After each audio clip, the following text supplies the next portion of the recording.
both in person and live stream. Every year we keep coming back to the State House for Mental Health Advocacy Day as a united coalition of advocates and organizations. It takes hard work and many years of advocating to make a difference. And I'm proud of the work we've done and that we're going to continue to keep doing. Our theme, Together for Dignity, United for Change, Reclaiming Mental Health in Vermont, reminds us that dignity is a human right. Yet mental health challenges, along with stigma, isolation, limited access to care, can make that dignity feel out of reach. Reclaiming it means creating communities that are grounded in respect, compassion, and understanding. Everyone has mental health, and it's our shared responsibility to create environments where people feel safe to speak up, seek help, and receive the right care at the right time. Our rural state faces significant challenges: limited funding, fewer services, transportation barriers, and persistent provider shortages. To create real and lasting solutions, we must be inclusive and ensure that the voices of our communities guide the way. Our advocacy efforts keep reminding us that a mental health crisis deserves a mental health response, and Vermont has made meaningful progress with 988, mobile crisis teams, and mental health urgent care facilities. Still, there is more work ahead. Local organizations, peer support networks, and community-based programs play a vital role in the mental health system of care. They offer connection, understanding, and hope. When we come together with a shared commitment to change, we strengthen those supports, expand access to care, and improve crisis response. And we reduce stigma. Collaboration is essential, and we must continue joining forces to find solutions that truly serve our communities. And the work we do at NAMI Vermont is grounded in 3 pillars. As our mission, we do education, support, and advocacy. These efforts are carried out by our dedicated volunteers and staff, whose commitment to individuals, families, and the broader community makes our work possible, and I'm deeply grateful for their ongoing service. We are thrilled to introduce a new initiative during the legislative session, Uplifting Youth Voices to Advocate for Mental Health Policy Reform. This project is designed to equip high school and college students with the skills and support to become the next generation of mental health advocates. This effort strengthens youth influence in public policy by engaging young people directly in identifying and speaking about the mental health issues that matter most to them. We're seeking young people to join our youth mental health advocacy cohort, where they'll receive advocacy training, practice sharing testimony, meet with legislators, and receive ongoing coaching and mentorship. We are seeking adults who will represent the younger children as well. We're partnering with youth-serving organizations to ensure a safe and inclusive environment where young people can elevate their priorities and help shape mental health policy here in Vermont. If you're interested in participating as a youth advocate, a legislator, a partnering organization, or a representative for younger children, please reach out to me. We'd love to have you involved. So let us continue to keep normalizing the conversation about mental health. Together, we can build a Vermont where every person feels valued, supported, and understood. And now I'd like to turn it over to Daniel Franklin, the Executive Director at the Vermont Association of Mental Health and Addiction Recovery.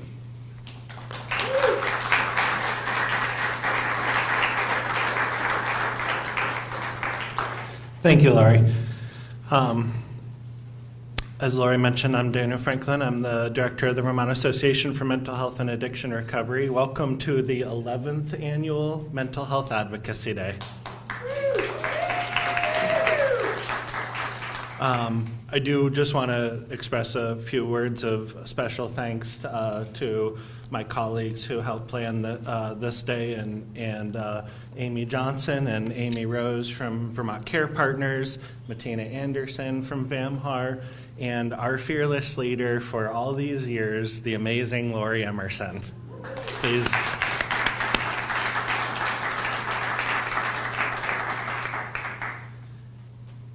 Thank you to all of you for being here, both in person and online from throughout Vermont and beyond, to be together and standing up for our dignity and the dignity of everyone we serve and love who deserve our unconditional care and support. Only through our unity and strength of numbers and our voices can we truly reclaim the kind of care that we deserve together, and regardless of our struggles or our backgrounds. Today is not just about what is said to you, it is about what you say by being here and participating in advocacy in all of its forms, in this room and under the Golden Dome and in every community throughout Vermont. Every life matters and every voice matters. Thank you to all of our co-sponsors and our remarkable partner organizations whose support made this event possible.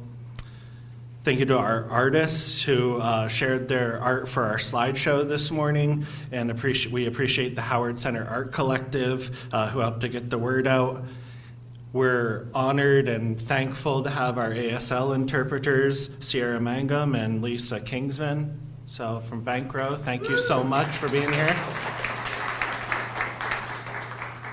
We're thrilled to share an inspiring agenda with you. We'll begin with our state leader welcome with the Commissioner of the Department of Mental Health, Emily Hawes, and the Secretary of Human Services, Jenny Samuelson. We're honored to have you here, as well as remarks from our congressional delegation. Then will be followed by a keynote presentation by two very special people and true allies of ours, Representative Daisy Rebecco and State Treasurer Mike Pichak. From there, we'll hear from some beautiful, courageous colleagues who will share their stories. We'll celebrate our award recipients who helped select, and we'll have a special surprise, so please do stick around, wait all the way to the end. And finally, we'll hear from Amy about advocacy, and we'll grab lunch and meet with legislators for our policy table talks. Testimony has been scheduled throughout the day at the State House. After lunch, please join us at the card room near the cafeteria and House chamber to network with legislators and other guests. And finally, the House of Representatives will recognize us on the floor with a tripartisan resolution around 3:30, if you can join us in the balcony for that. This event is being live streamed and recorded by Orca Media. Thank you to our partners at Orca Media who have been with us for so long, making this available and accessible widely during the show and after the show. And it will be accessible via the NAMI Vermont website later on.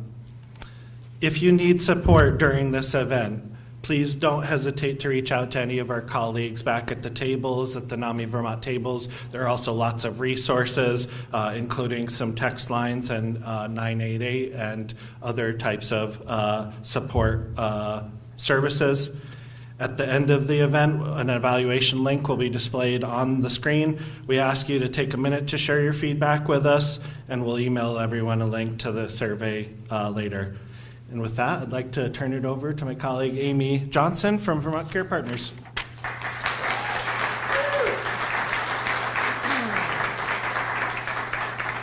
You're going to hear from me a lot today, maybe too much, but that's okay. I'm here for it. Good morning, everyone. I'm Amy Johnson, the Director of Legislative Affairs and Public Policy with Vermont Care Partners. I support mental health and substance use supports and services for people with intellectual and developmental disabilities. I'm your friendly advocate in the State House, sometimes not so friendly when I have to be, but I'm there and I represent you. I spend a lot of time next door. I sit in committee rooms, I listen to testimony, I track the budget and the policy choices that shape mental health care in Vermont.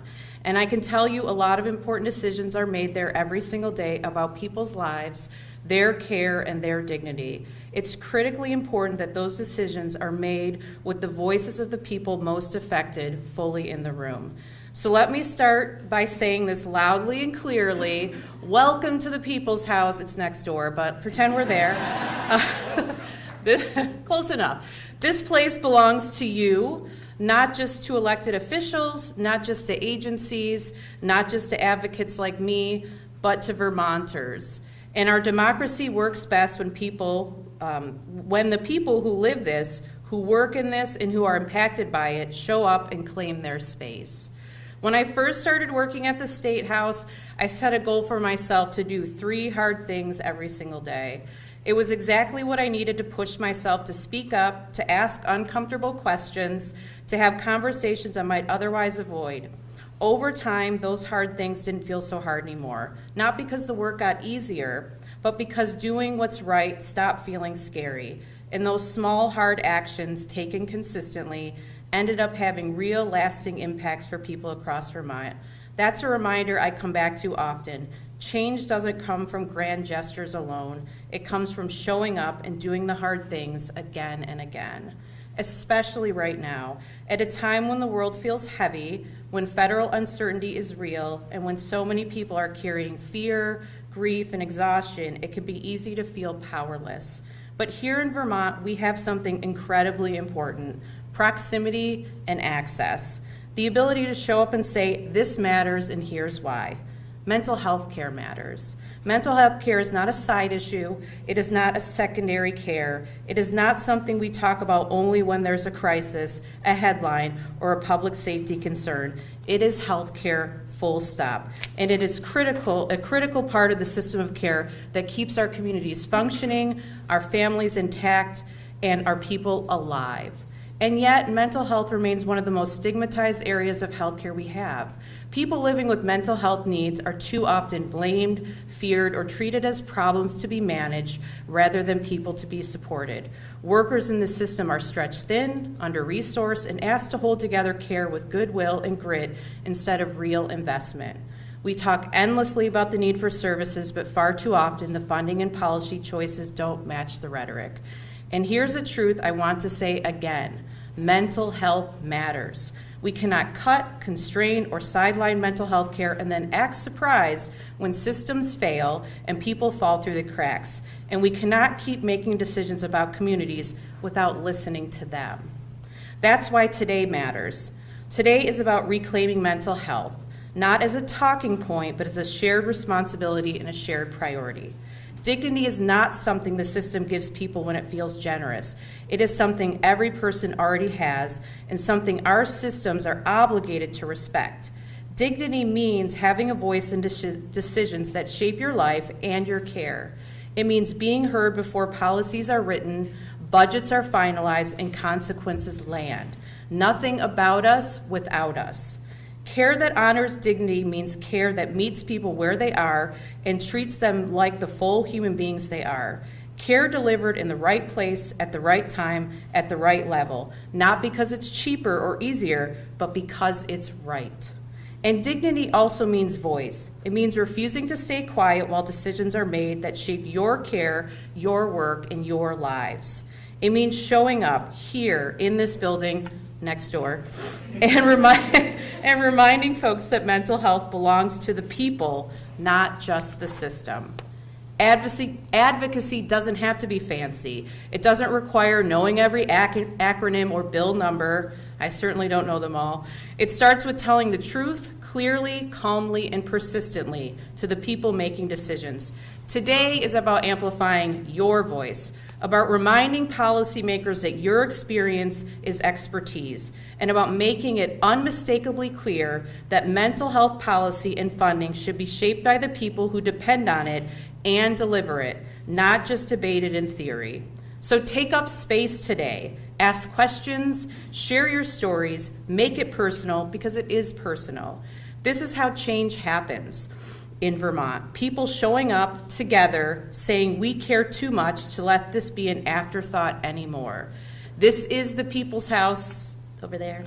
You belong here, your voice matters, and together with dignity, with urgency, and with resolve, we are claiming mental health in Vermont.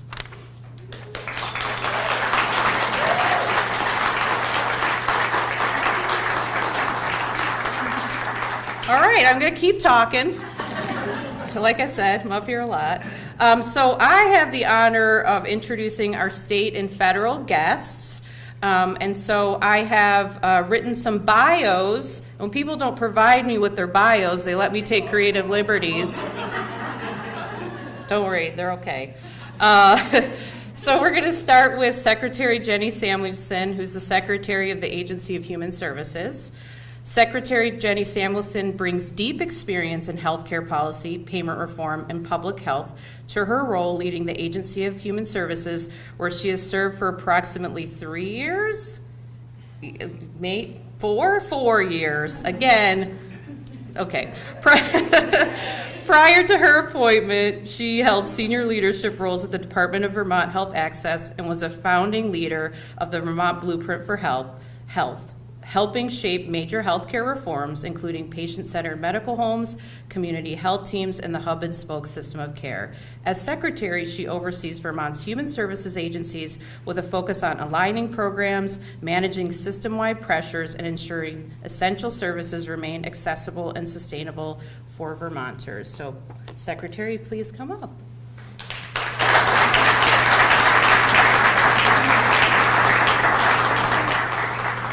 Thank you, Amy. Next time we'll provide bios, but I think you actually did a better job than we did. And 4 years, it like oftentimes feels like 10, but many days, on days like today where we're shaping policy, it feels like it's been the blink of an eye. It's difficult to change systems over time. So good morning, everyone. Thank you for including me today. It's truly meaningful to be in a room with such a broad, diverse, and deeply passionate group of advocates, providers, policymakers, and people with lived experience, all coming together to add your voices to the conversation about mental health in Vermont. As Amy said, we're unique, having worked in several states, that we have such access and collaboration here in the state, and your voices really do matter. As Amy said, I'm Jenny Samuelson, the Secretary of the Agency of Human Services, and it's an honor to be with you this year at this year's 11th Annual Mental Health Advocacy Day. I'm grateful for the opportunity to gather for a day that centers dignity, community, and action. And specifically for me, it's the action. This year's theme, Together for Dignity, United for Change, Reclaiming Mental Health in Vermont, speaks directly to the moment that we're in. Mental health is not separate from the rest of our lives, and it is a part of all of our lives. It's about how we treat one another, how we design systems, and how we show up when people need support. Reclaiming mental health means reclaiming the idea that every person deserves care that is humane, accessible, and rooted in respect. It's in a time marked with uncertainty and events unfolding across our nation and world, it's more important than ever that we care for one another. I want to thank NAMI, Vermont Healthcare Partners, the Vermont Association for Mental Health and Addiction Recovery for your leadership and partnership. You have helped create and sustain a space that brings together advocates, providers, policymakers, and people with lived experience year after year. That community and that continuity really matters. It is how trust is built, and how momentum becomes lasting change. I also want to acknowledge something many of us are aware of, even if we don't name it. While Vermont continues to model collaboration, shared purpose, the broader national climate can find its way into our work and into our conversations. At times, that can make it a little harder to stay grounded, connected, and focused on what we're trying to accomplish together. That is why this space matters so much. It's an opportunity to hear each other's voice. When we take the time to listen, remain curious about one another's perspectives, and stay centered on our shared goals, we strengthen the trust that makes real progress possible. What matters is our willingness to stay engaged, to seek understanding, and to keep working together to serve the people and communities that we care about most. 11 years ago, conversations about mental health were quieter, more limited, stigmatized. Today, this room tells us a very different story. We're speaking openly across sectors and cross experiences, and we can't slide back. At the Agency of Human Services and across state government, we're working to build a mental health system that reflects dignity in practice, not just in principle. We see this in the growth of mobile crisis, in the continuity and expansion of mental health urgent cares. We see it in the 988 suicide hotline. We also see progress in expanding access to mental health and substance use disorder in our correctional facilities and the opportunity for more comprehensive care through the CCBHCs. But as it's been said, it's not enough. I'm excited to see this work continue and to see the program strengthen, but I'm also excited about the opportunity to continue to advance this work, things like building a stronger workforce, making sure that where you live doesn't determine where the care you get in the services that we've advanced over the last couple of years.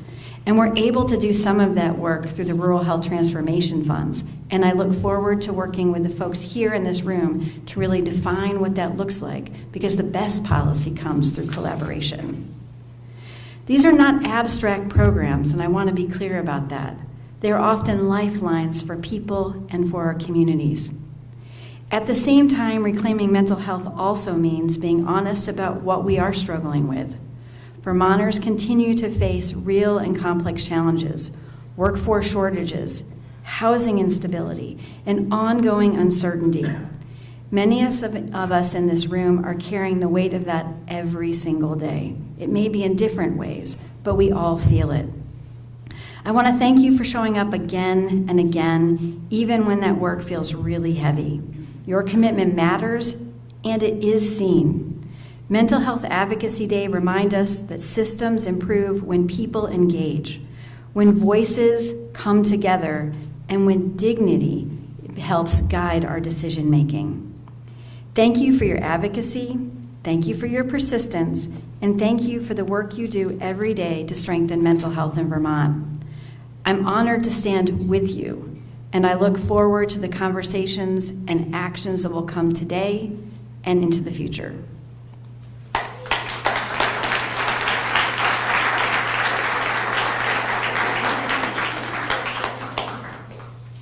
Thank you, Secretary. Up next, we have the Commissioner of the Department of Mental Health, Emily Hawes. Commissioner Emily Hawes has led the Vermont Department of Mental Health for approximately 4 years. 4.5. Thank you. Time flies, and brings extensive experience across Vermont's community mental health system.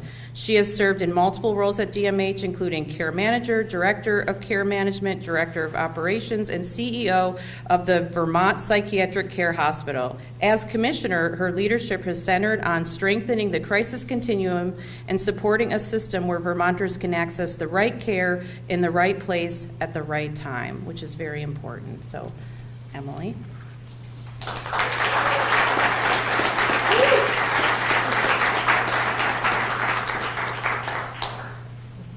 I thought it was going to be a little more creative than that, so I was sort of prepared to. Earlier, when Amy and I were talking in the coat room, somebody was landing a rocket ship on the moon or something like that. So, anyway, thank you all for having me here today. It's an honor to stand in front of you all. Wow. I just looked at the pictures. So one thing I'd like to highlight is about 11 years ago, I stood at the top of the People's House over there and took a picture of a snowy yard out here at the front of the State House that was filled with advocates on Mental Health Advocacy Day, with signs and singing and speeches, and it was before my time here at the state of Vermont as a staff member. I was actually working at the Clara Martin Center in Randolph, Vermont. Yay, Clara Martin Center. But I had that opportunity because the leadership at that agency supported bringing leaders, and I see several leaders from the designated agency here today to interact and take in what it means to be a part of a Mental Health Advocacy Day. So I'll have to share that picture. It's really cool if folks don't have it.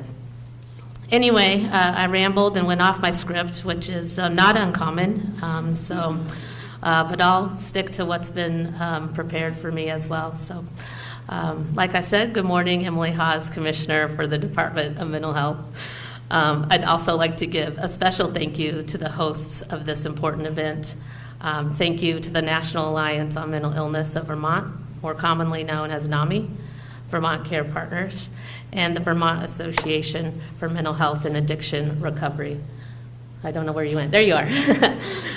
Who are all leaders in uniting mental health efforts throughout our communities in Vermont. We all know, or else we wouldn't be here, that mental health requires awareness. And awareness is a powerful tool.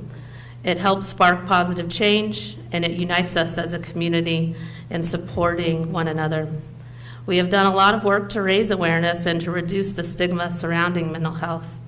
We have expanded access to support, and through awareness, we have created spaces where people can have the courage to reach out for that support.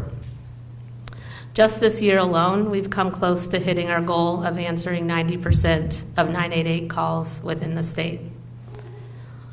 Vermont per capita is one of the highest utilizers in the nation of 988.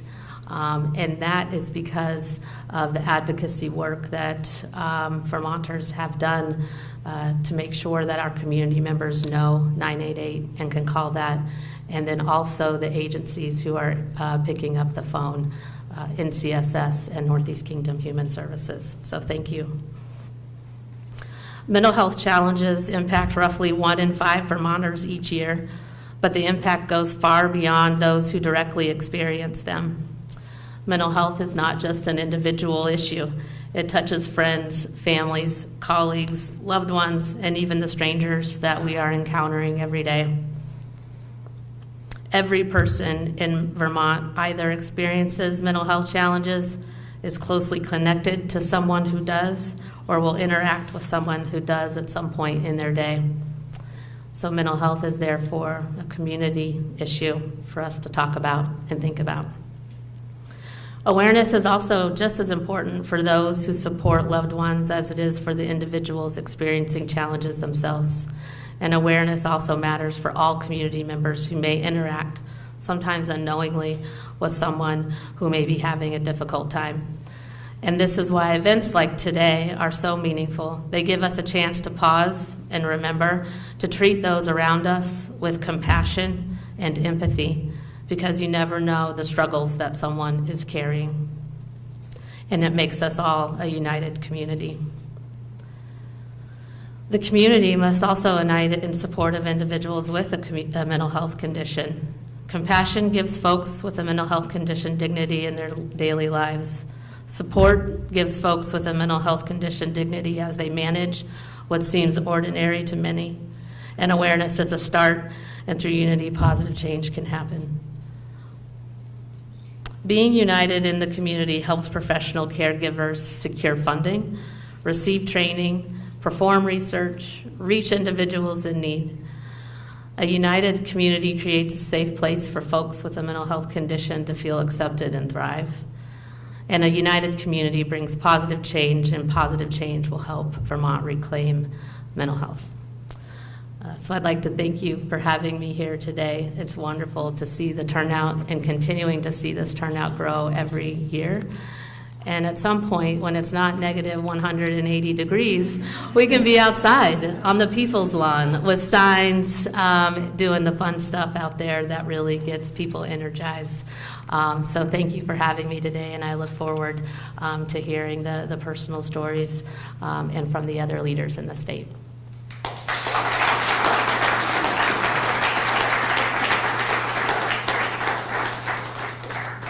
Okay, we're going to move into our federal delegation leadership. None of these folks are here today, so feel free to reach out to them and say, I think I know you're in the state of Vermont. Why weren't you at Mental Health Advocacy Day? And I'm telling you it's okay to say that. So we have a couple of videos which hopefully somebody from the team will help with, because I have no idea how to do that. We will hear shortly from Senator Peter Welch, who has sent video remarks. We will also have video remarks from Congresswoman Becca Ballin. But first, and hopefully they are here, Maggie Burke, are you here? Yay, so awesome. So Maggie is here from Senator Sanders' office, and she's going to be reading some remarks from Senator Sanders. So Maggie?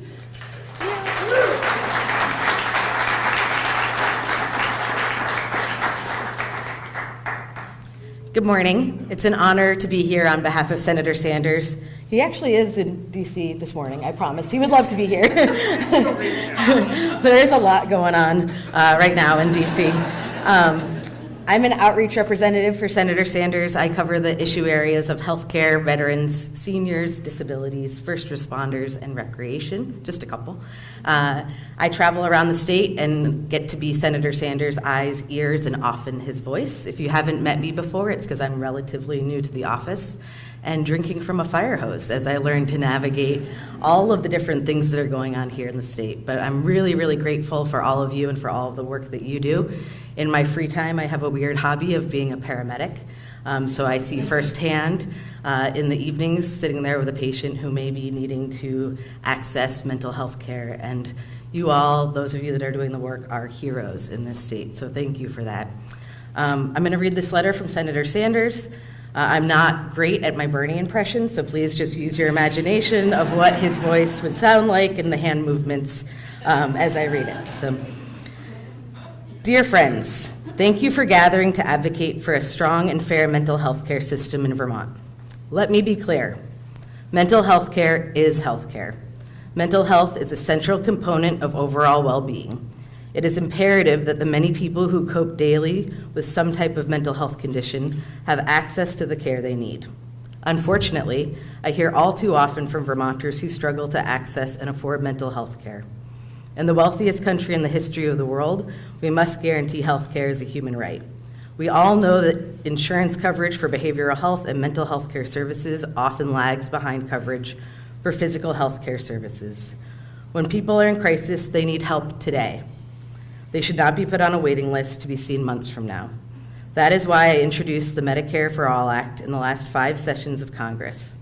Under this legislation, every resident of the United States would be guaranteed improved and comprehensive health benefits, including comprehensive mental health care. The need for increased mental health care is often more pronounced in rural areas and exacerbated by the shortage of mental health care professionals. I believe that we must encourage prospective mental health and behavioral health care providers to practice in rural and underserved areas through robust and continual investments in programs like the National Health Service Corps to provide scholarships and loan repayment for providers who commit to practicing in underserved areas. Here in Vermont, I'm proud of our local designated agencies and federally qualified health centers that provide quality and affordable behavioral and mental health care to everyone, regardless of ability to pay. These clinics are often the only source of health care in rural areas, and they do very important work, often with very limited resources. To my mind, Congress must be doing more to increase funding for vital mental health services. Unfortunately, last summer, Republicans in Congress and President Trump chose to instead make the largest cuts to Medicaid in American history in order to pay for $1 trillion in tax breaks to the top 1%. I will keep doing all I can to reverse these disastrous cuts and fight to expand mental health care to all Americans, no matter where they live and no matter their age, race, sexual orientation, or gender identity. Thank you again for all you do to improve health care in our state and help Vermonters get the care they need. Sincerely, Senator Bernie Sanders.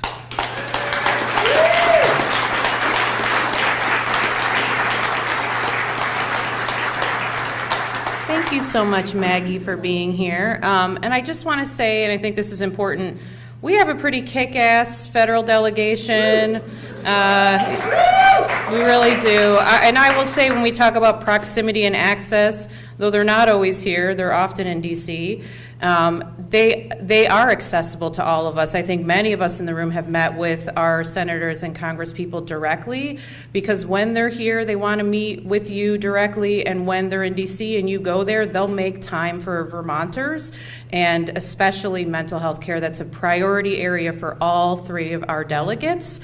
So just want to say great appreciation, and in terms of advocacy, these are folks that are also accessible to you. So I'm stalling because now I see Lori is coming up to do the part that I don't know how to do, the videos from Senator Peter Welch and Congresswoman Becca Balint. Thanks.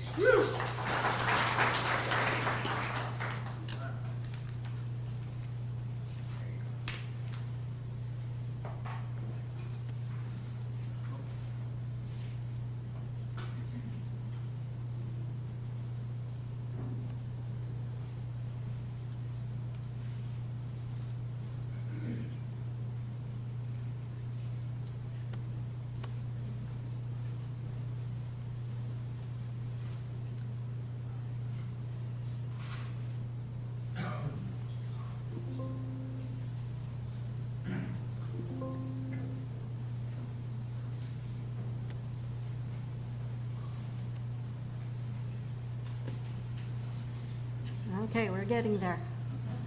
Almost there.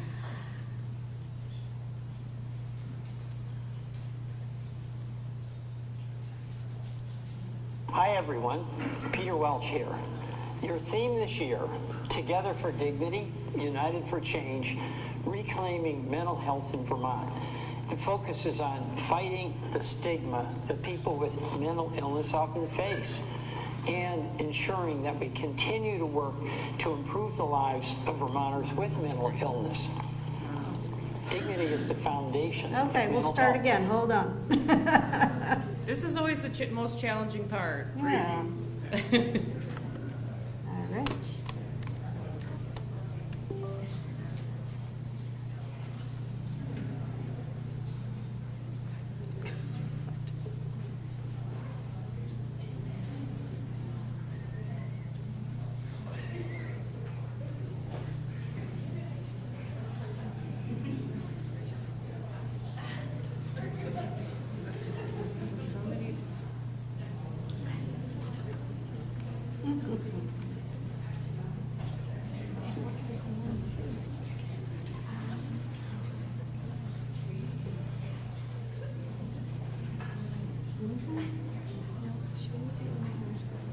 Sure.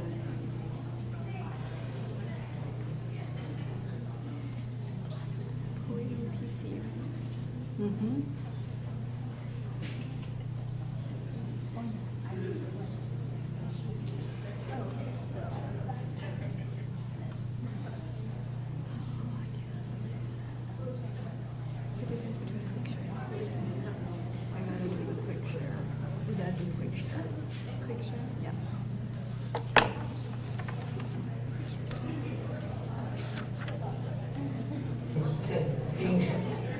Hi everyone, Peter Welch here. Together for Dignity, United for Change, Reclaiming Mental Health in Vermont. The focus is on fighting the stigma that people with mental illness often face, and ensuring that we continue to work to improve the lives of Vermonters with mental illness. Dignity is the foundation of mental health.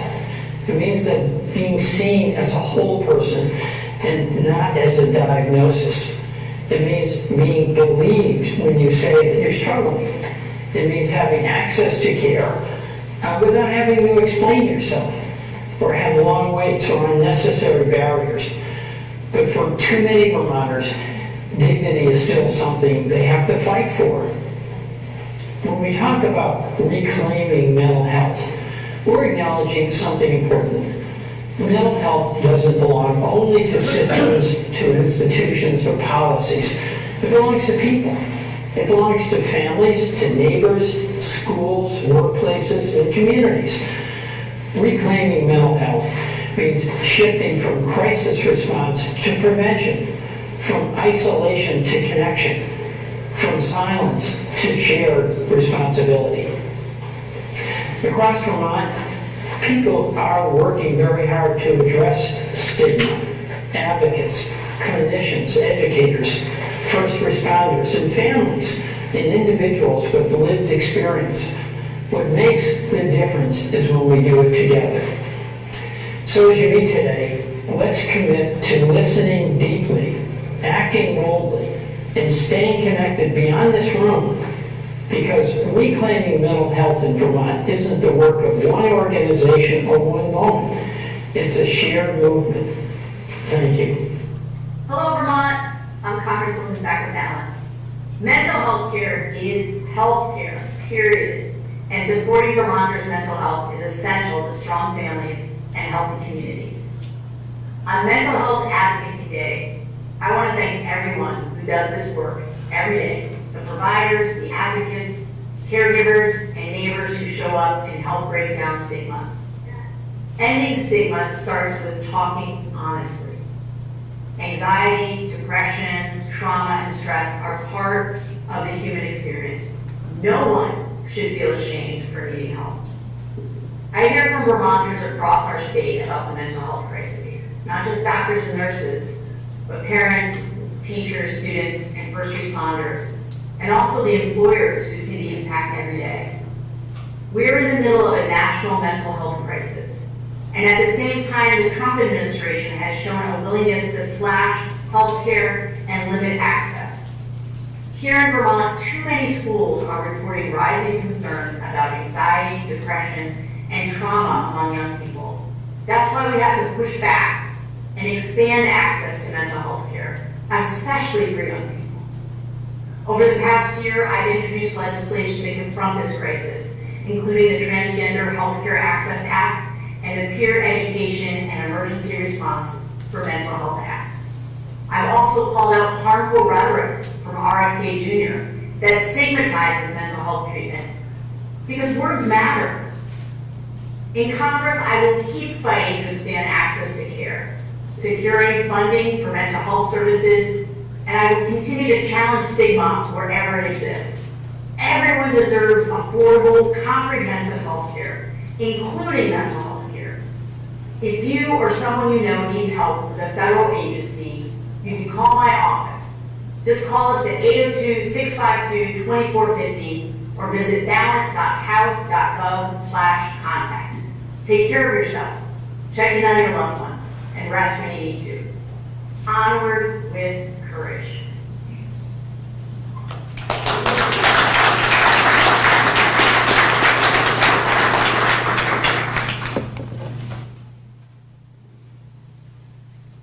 Thank you so much. It took teamwork to get that to go. And now we are ready for the keynote presentation. So if you could come up.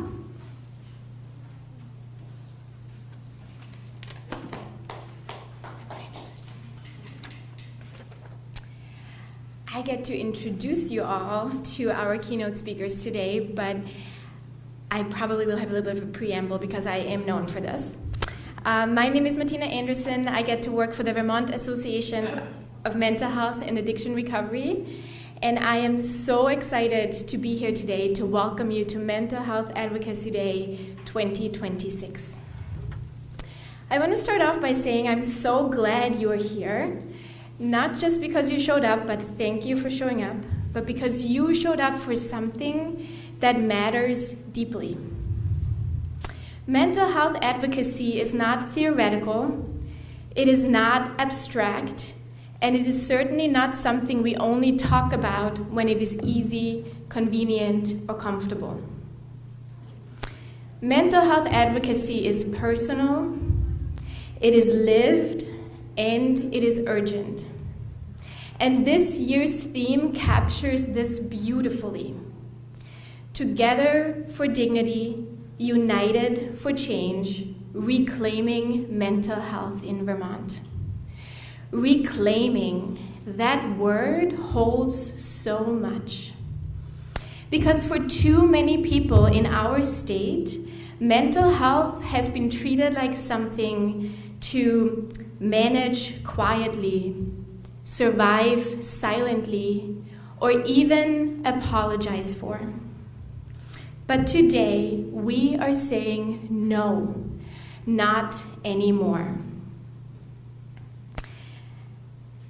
Again, I am taking a little while to get to the point, as per usual, but I promise this all matters, especially in the moment we are finding ourselves in right now. Because for many of us, this is not a neutral moment. It's a time of real fear, real harm, and real uncertainty. And that is why the words we use matter and who we include matters. Because language does not just describe reality, but it shapes who feels safe in it. So when we say community, we mean everyone. Everyone who lives here, everyone who is trying to get by here, everyone who is raising children here, everyone who is working, healing, grieving, recovering, dreaming, and hoping here. Everyone who calls Vermont home in this moment, no matter where they were born, no matter what language they speak, no matter their immigration status, no matter what their gender or identity is, or what they have been through or need to survive. Because dignity is not something you earn, and safety is not something you should have to justify.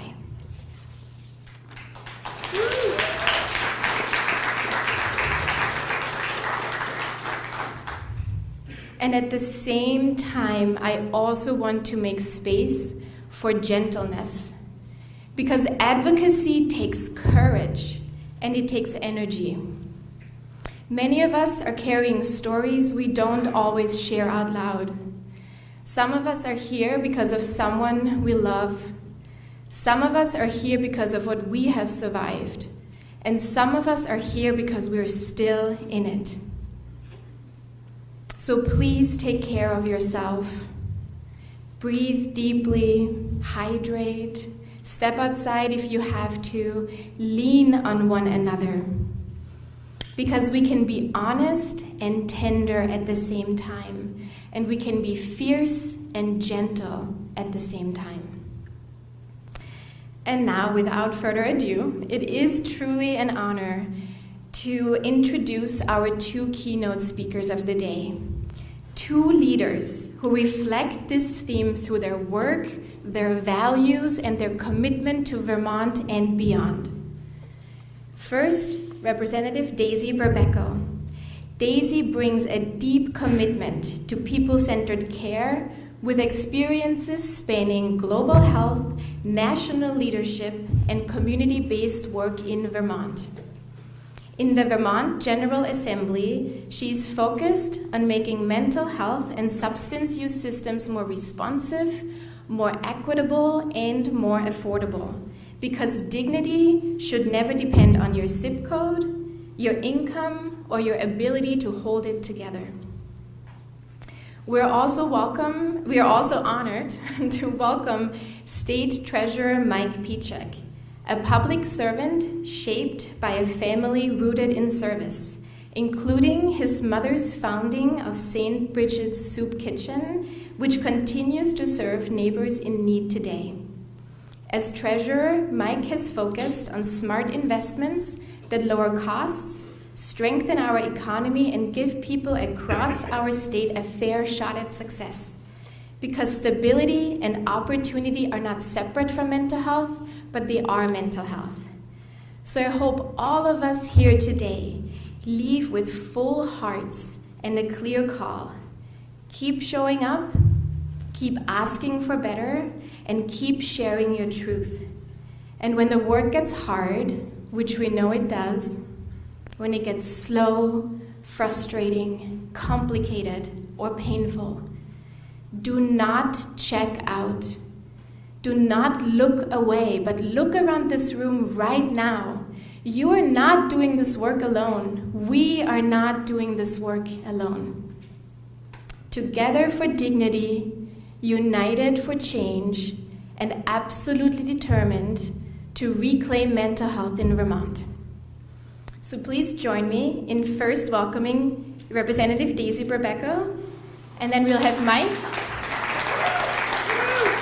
and then we will have some time for question and answers at the end.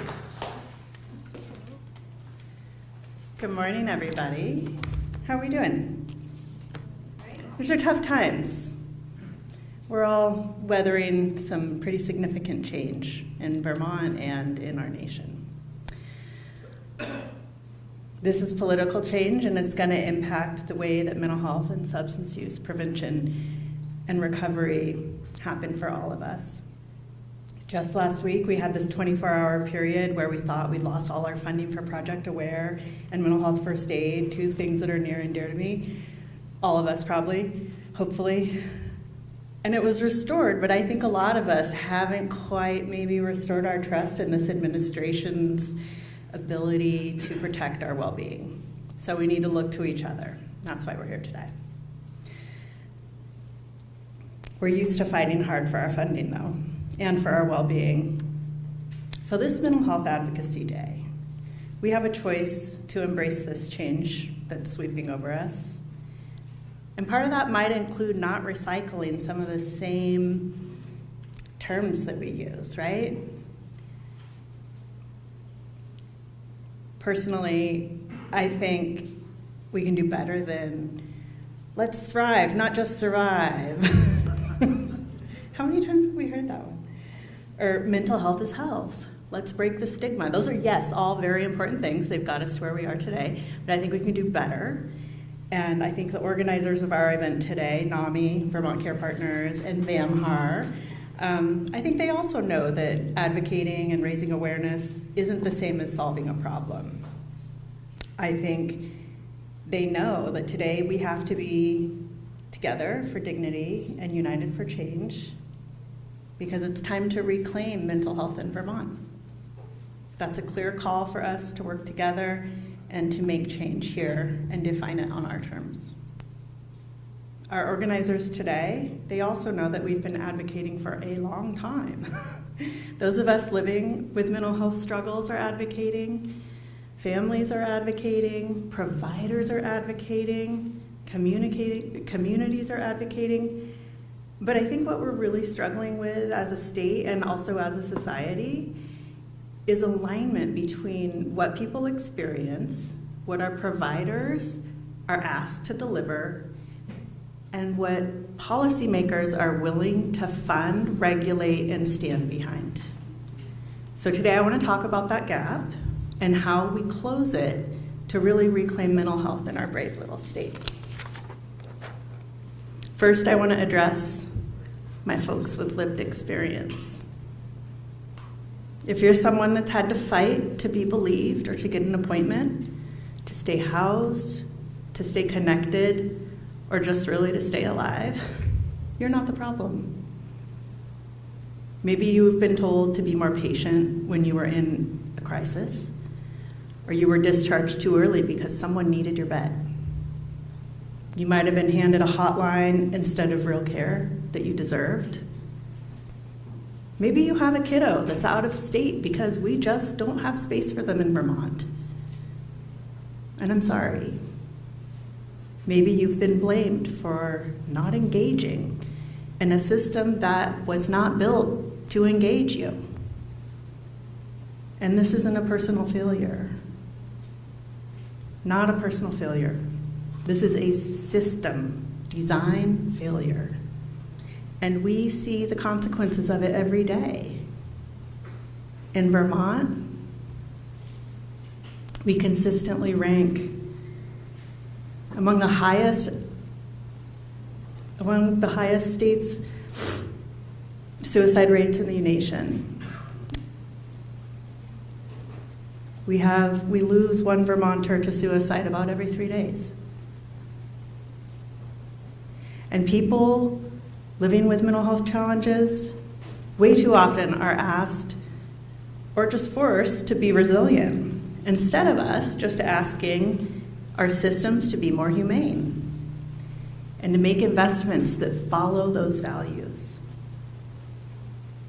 We ask individuals to navigate this complex system that even seasoned professionals and experts still are struggling to understand. And that's not care. So, what can you do to hold people like me, legislators, accountable? Don't let your experiences just be anecdotes. They're actionable data. And I'm not trying to depersonalize or dehumanize your experiences and the reality of them, but I just want to underscore that stories can reveal where our systems are failing, where our policies are falling short, and where lives are at risk. And that data needs to be driving our decisions and our policies, not just being listened to one day a year and then set aside. I want to talk about the family of the late Scott Garvey. Scott moved to Vermont in search of better mental health care, but shortly after, he was killed by a law enforcement officer. Scott's family refused to let their story, their tragic story, become another anecdote. So they worked, they summoned their bravery, and they worked with their legislator, Representative Michelle Boslin, to create legislation, H 613, that would expand de-escalation training for law enforcement officers and help prevent other families from enduring the horrors that they had to live through. Scott's story is full of heartbreaking data, and it informed us. And Scott's family built the relationships that led to shaping good policy that Representative Boslin and I can stand behind. I want to address our providers and frontline workers in the room, my heroes. We have a workforce crisis nationally and in Vermont. But the mental health workforce isn't shrinking just because of your burnout. You're burning out because you're being asked to accommodate policy and compliance demands that are not matched by funding increases needed to operationalize them. You're expected to deliver high-quality, integrated, trauma-informed, person-centered care in a system that underpays you, over-documents you, fragments services, and measures success in ways that do not match the clinical reality of how we're being treated. So when providers leave the field, we know it's not because you don't care anymore. We know it's because caring without support and fair compensation isn't just, and you shouldn't stand for it. We see this show up in access. In Vermont, people wait weeks to months for routine appointments and even longer for psychiatry if they can find a provider that's accepting new patients at all. So the uncomfortable truth for folks like me is that we're not going to expand access until we stabilize our workforce. So this session, I introduced H815 today. There's an information sheet on the back table where you can find a little brief on it. It's legislation that's going to stop some of the harmful reimbursement cuts to mental health and substance use providers. It's going to increase transparency when our payers and Medicaid and commercial insurance change payment policies and require them to do a real analysis of what the impact of their changes will be. I want them to know, I want them to model what their reductions in payment are going to do to service availability, to providers, sustainability, and ultimately our ability to all stay well. Because if we keep allowing payer-driven reimbursement drops and policy shifts that really drive our providers out of the system, we're not going to be able to solve this access problem. No amount of new programs, task forces, or transformation grants or technologies are going to fix this problem unless we support fair pay for our providers. So to my fellow legislators and other decision makers, so if you manage budgets, statutes, or any systems, this part's for you. Mental health isn't a niche issue, it's all of our issue. It's not just for those of us who talk about our lived experience, this is everybody's business. So whether you're ready to talk about it or not, I am willing to bet that everyone in this room has been touched by our system of care in Vermont, or tried to be touched by it. Mental health care is not an add-on policy issue after housing, education, or economic vitality. It is the engine that is driving all of those things.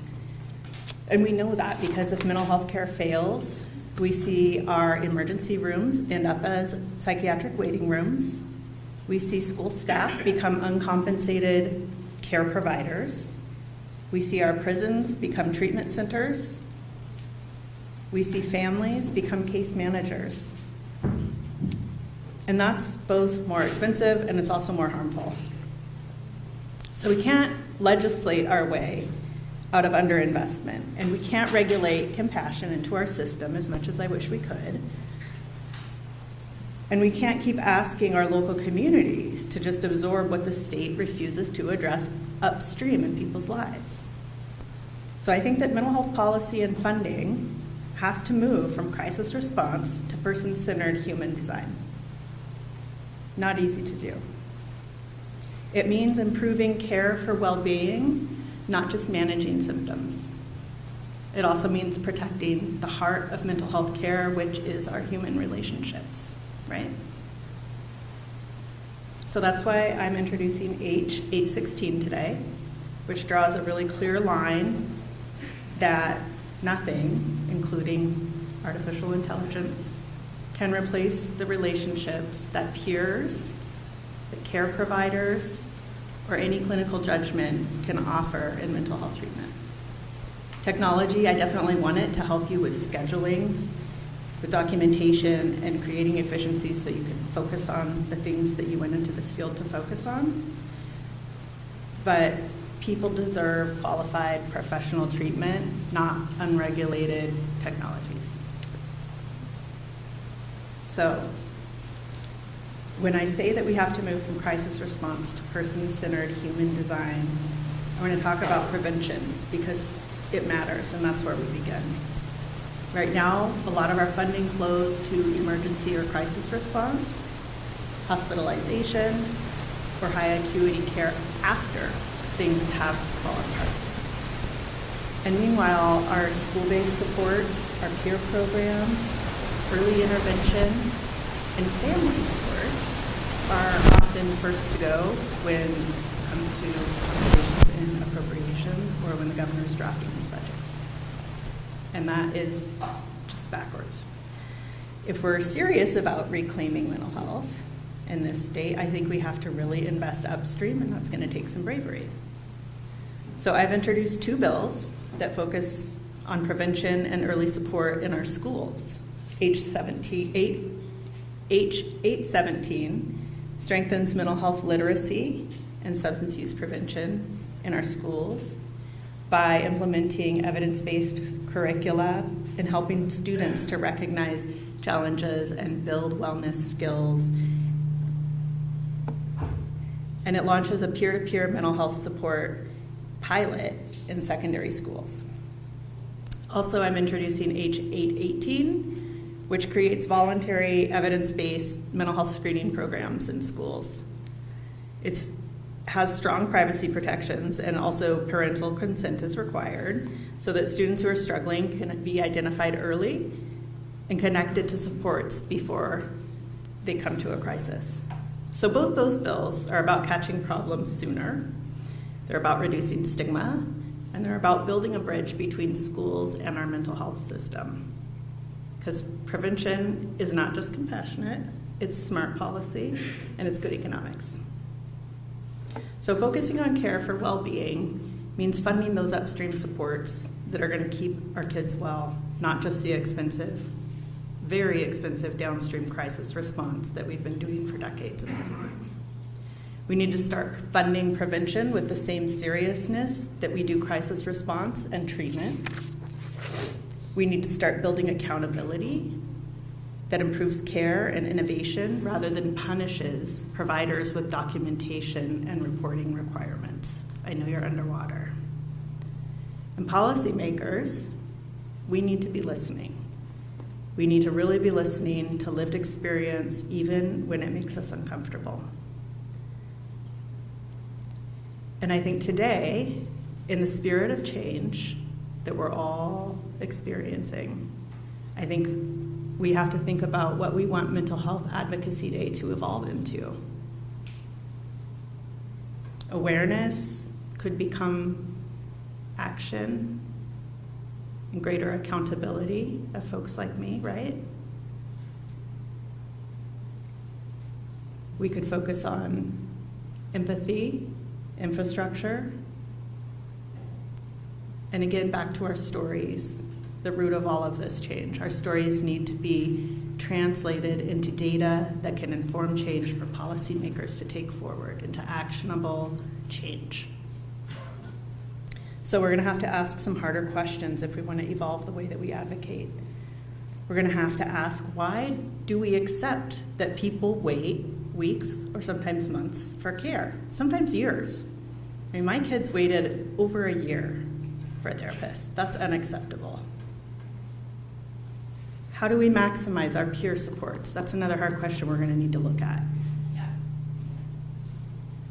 Why do we treat mental health differently than physical health in reimbursement, in access, and also in urgency?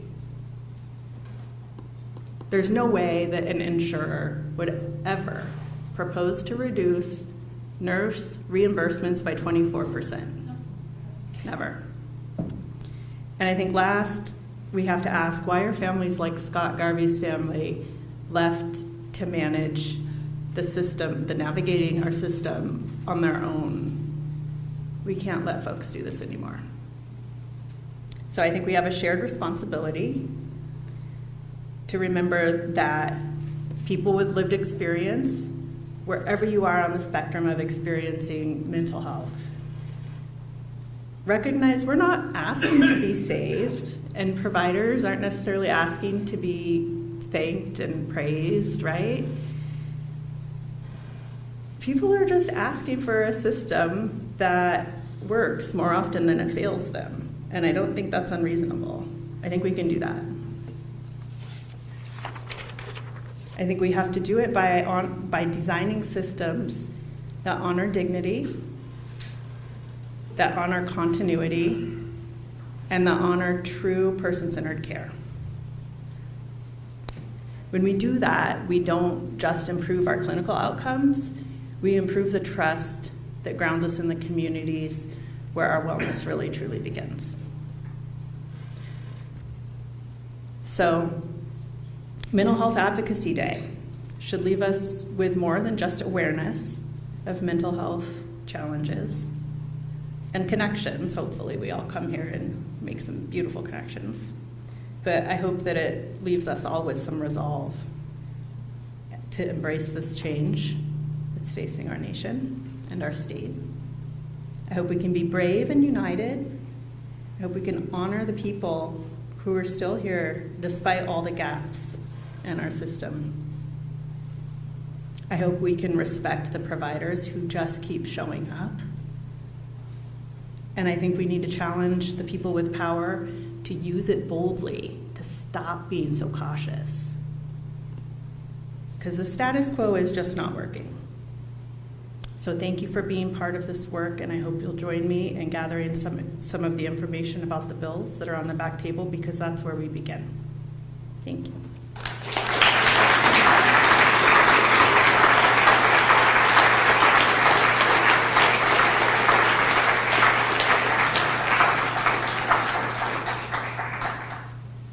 Thank you so much, Daisy.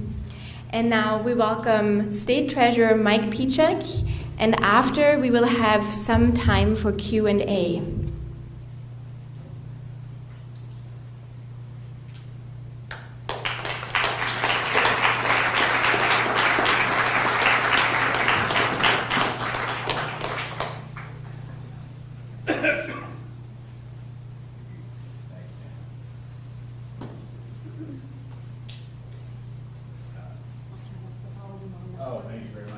morning, everybody. Thank you so much for having me as we get the microphone warmed up here.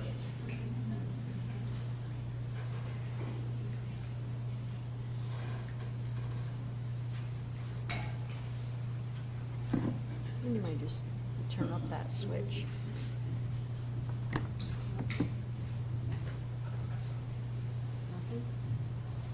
There we go. I think that works, right? Great, thank you very much.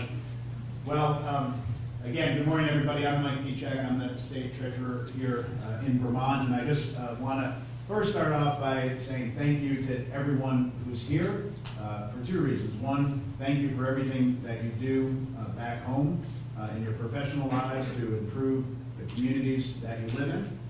And thank you very much for being here in Montpelier, bringing your voices and your perspectives to, as advocates to policymakers, to legislators, to all of us that are here doing work in Montpelier. You know, so often when you're here in Montpelier, you're so focused on all of the daily things that are going on in a committee or with your own bill or with your own priority. But it's when people come in from the community and talk about the challenges that you're facing every single day that it opens up our policymakers' eyes. We see the challenges that you're dealing with. We start thinking about solutions, and we start coming up with ideas and policies that address those problems. So it is really critical to be here, lending your voice and lending your perspective. You know, I just wanted to talk a little bit about, I think, the shared values that every single person in this room and I have. When I think about myself and growing up in Brattleboro, and the example that I saw in my community, the example that I saw in my parents about how we show up for each other, about how we show up for community. You know, my dad was a small business owner in Brattleboro, and he told me, no matter what I needed to buy, that we needed to buy it in downtown Brattleboro. Every single Saturday, we had to go to the same diner at the end of Main Street, even though the food wasn't very good, even though the silverware wasn't always clean. And I asked him, Dad, there's so many other options. Why do we have to come here every single Saturday? He said, they are my client. They help me and our family. And I'm going to show up and help them. And he did that time and time again. He helped raise money in Brattleboro so we could have lights on our football fields, so we could have Friday night football games. He helped raise money so we could have a teen center in Brattleboro, so young kids had a safe place to hang out after school. He helped raise money and led a project to expand our golf course from 9 holes to 18 holes. And he doesn't play golf. I was about 15 years old and I had to ask him, Dad, you don't even play golf. Why did you spend so much time on this project? And he just, without a beat, said, Brattleboro has done so much for me. It has done so much for our family that it's the least I can do to find ways to give back. And I think that idea, that moral obligation to give back is something that everyone in this room feels. That moral obligation to give back to communities that have helped us directly or indirectly, and making sure that those communities exist, that those resources exist, to help the next generation that finds themselves with a problem that they can't solve on their own. And similarly, my mom, right before she was pregnant with me in 1982, founded a soup kitchen called St. Bridget's Kitchen that still runs to this day. She ran it for 40 years. And I would go with her when I was a little kid. She would be delivering food in the Brattleboro community to people that were elderly, that were shut in. I'd spend time with her at the kitchen when folks would enter from all walks of life, people that were struggling with mental health issues, people that had intellectual disabilities, people that were struggling with substance use disorder, people that were coming from really vulnerable places. And the thing that impressed me about my mom, and the thing that really sort of stuck with me, was no matter who walked through the door, no matter what their background was, no matter what their experience was, no matter what they were dealing with that day, without fail, every single time, she was so kind and caring and loving and compassionate and respectful. And it really instilled in me this idea, this value, that everybody matters. Everybody has value, and everybody deserves dignity. And that is what your work is about every single day. Making sure that we build a Vermont where everybody matters, that we build an economy where everybody matters, that we build a healthcare system where everybody matters. As state treasurer, I'm often working with numbers, with budgets, with investments, with returns. But the thing I always come back to is that behind every single number and behind every single investment is a person, and a person with a story. And behind every single budget is a moral decision about the state that we want to be. If we want to be a state that invests in opportunity over stigma, if we want to be a state that invests in care, then we have to be a state that invests fully and unapologetically in people who are dealing with mental health challenges, people who have intellectual disabilities, people who have substance use disorder. If we want to be that kind of state, we have to provide the resources to individuals. Because too often in our state and elsewhere across the country, folks that are dealing with those issues are viewed as burdens rather than simply as our neighbors. And the thing is, if we provide the resources, if we provide the treatment, if we provide the support and the housing, we're not just investing in those individuals, we're lifting up the entire community. And when you're investing in those people and lifting up the community, it's not just the morally right thing to do, it's not just the compassionate thing to do, but it's also the thing that makes the most economic common sense as well. And that's the kind of perspective as treasurer I try to bring to our work every day. You know, also, so many people get involved in our justice system here in Vermont that are dealing with a lot of the issues that I just talked about. And so often in our justice system, we fall back on sort of the old playbook of punishment rather than thinking about restoration and taking a holistic approach to getting somebody recovered and back on their feet. Last month I was down in Springfield Correctional Facility and I had the opportunity to spend a couple hours there. We have a program that we're working with a credit union to provide financial literacy and support to folks that are about to be released from prison and re-enter society. And we had an opportunity to talk to them, and the thing that really struck me, there's about 25 young people around the table, and everybody went around and sort of told their story about, you know, sort of where they had grown up and sort of the circumstances that led them to where they are. And the thing that struck me was there were 25 people that were not criminals. They were not there talking to me as a criminal. They were there talking to me as a human being that had lived experience and had challenges. And those 25 people, I could easily have 25 friends that could have ended up in that facility had they not been born into privilege of having a family that was there to be able to support them, to have a family that had the resources to be able to provide them treatment and care, a family that was there to be able to provide them the resources to get out of trouble and redirect them in certain ways. And it really left me with this idea that it's the system that unfortunately provides so many people way too many opportunities to get involved in justice and to get incarcerated in our facilities. And I think that idea about that systematic approach, those systematic issues, is really pervasive in our economy. So many people are struggling now in Vermont and across the country with issues around affordability. We are having a hard time affording insurance. We're having a hard time affording housing, having a hard time affording groceries. And all of those things impact all of our well-being and all of our mental health. It leads to anxiety, it leads to depression, it leads to despair. It makes us not only economically vulnerable, but it makes us physically vulnerable as well. And I think, again, as treasurer, that is the perspective that we need to maintain. How do we not just invest in people, which we need to do, but how do we invest in building better systems, building a better economy, building a fairer economy, building fairer communities where people are not having these opportunities to fall into despair. People are not having these opportunities to fall into our criminal justice system. People are not having these opportunities not to get treatment and to spiral into a worse situation.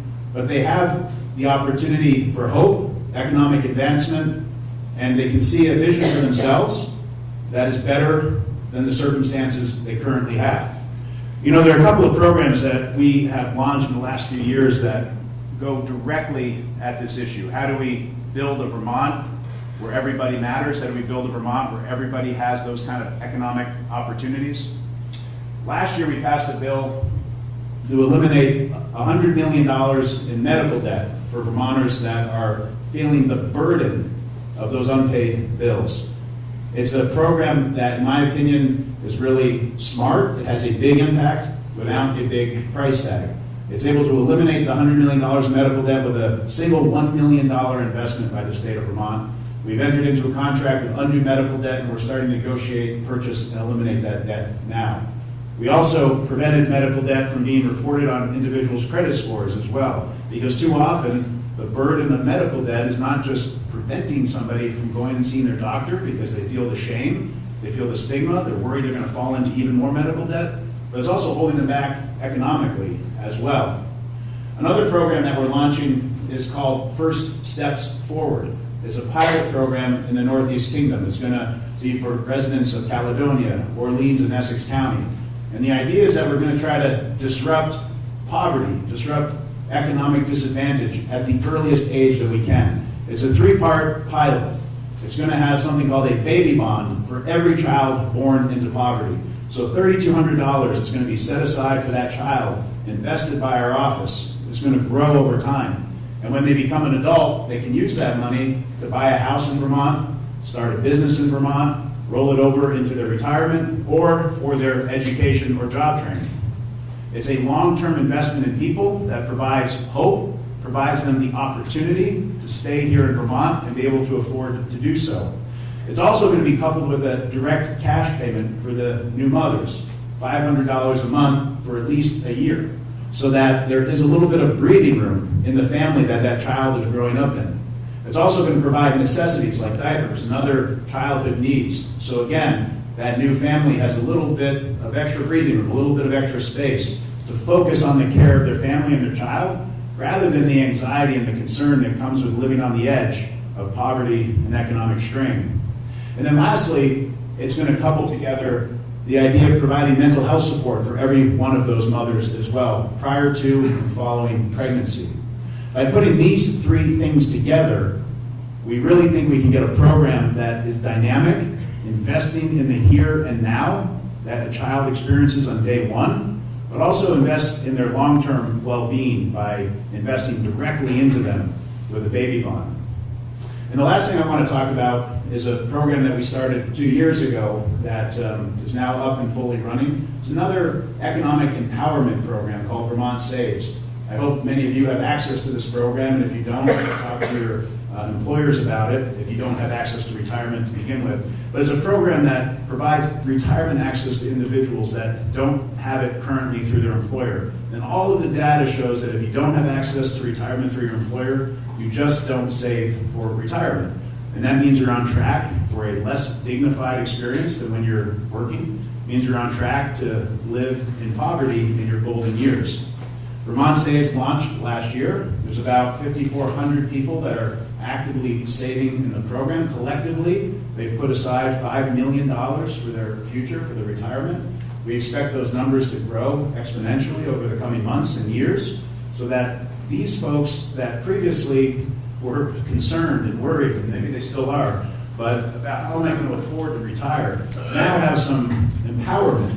They're now building the future that they want for themselves and for their families. And the thing that's best about that 5,400 people, in my opinion, 55% of them are under the age of 40, and 30% of them are under the age of 30. So we have a lot of young people, for the first time ever, putting money aside, saving for their future, and that is really a great thing. So these kind of investments in disrupting this system of poverty, this system that traps people and really provides despair instead of hope, I think it's the #1 reason that's leading to the political challenges we're facing as well at this moment in the country. When you go to communities that feel hollowed out, they feel like the government has forgotten them, they don't think the system is working for them in any way because their life is worse than their parents' lives, and they think that their children's lives are going to be worse than their own lives. Why would they care about that system? That system is not working for them. So we need to make sure that our systems are working better for people, giving them a hand up and giving them opportunity. It will improve not only their economic well-being, but like we talked about, their physical and mental well-being as well. So in closing, I just again want to thank you all for the work that you do every day in your communities, the shared experiences, the lived experiences, the experience that you have professionally that you bring to Montpelier. It's such an important voice for us to hear in the state capitol. I hope you will continue to advocate zealously and fiercely for the issues that you care about. That is the thing that moves the needle, and it doesn't always happen all at once. It doesn't always happen in one session, but it is that persistent advocacy that does change things over time and change things for the better. So thank you so much for having me. Thank you again for being in Montpelier, and I hope you all have a wonderful, wonderful day. Thank you.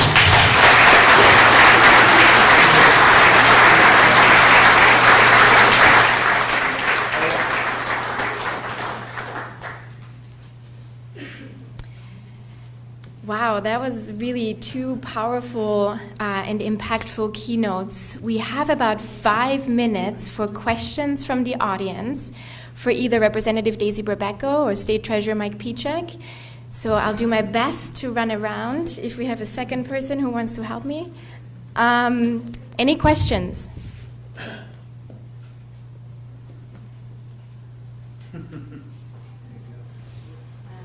First off, I would like to point out that I am from Lamoille County Mental Health Services. I understand that a program known as the Wellness Center was very recently shut down due to lack of funding. I have been there 3 years, and because of this program, I am where I'm at today.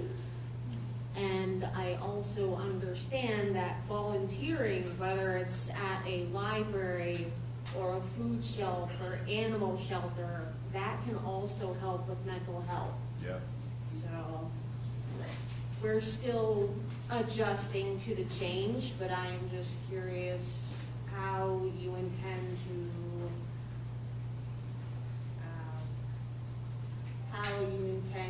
hopefully deal with that. I know a friend of mine over here has a plan for that, but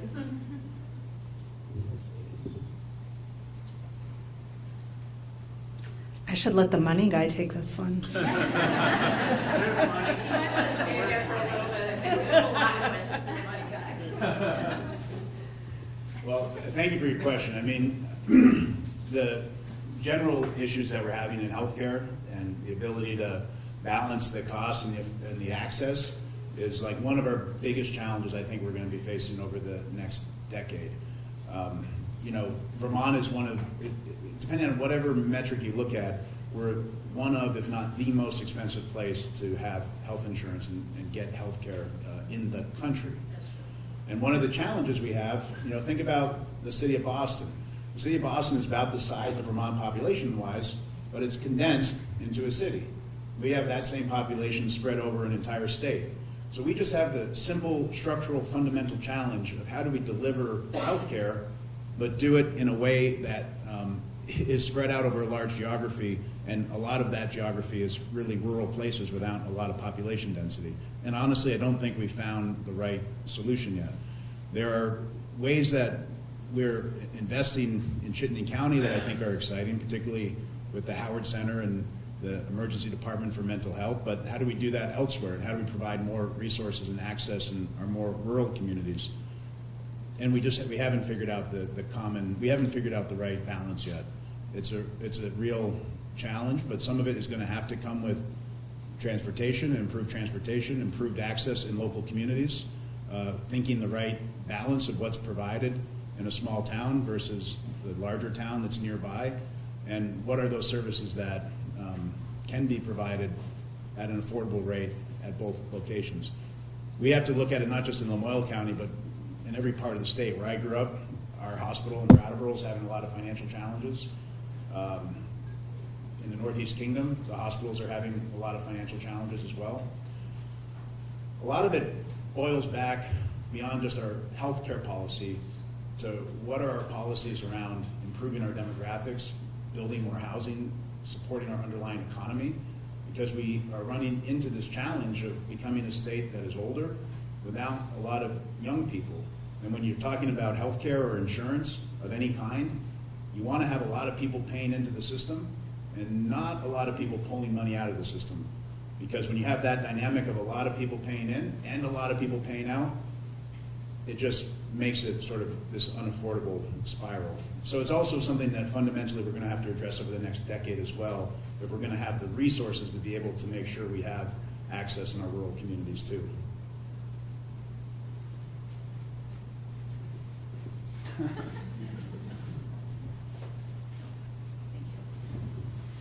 Can you hear me?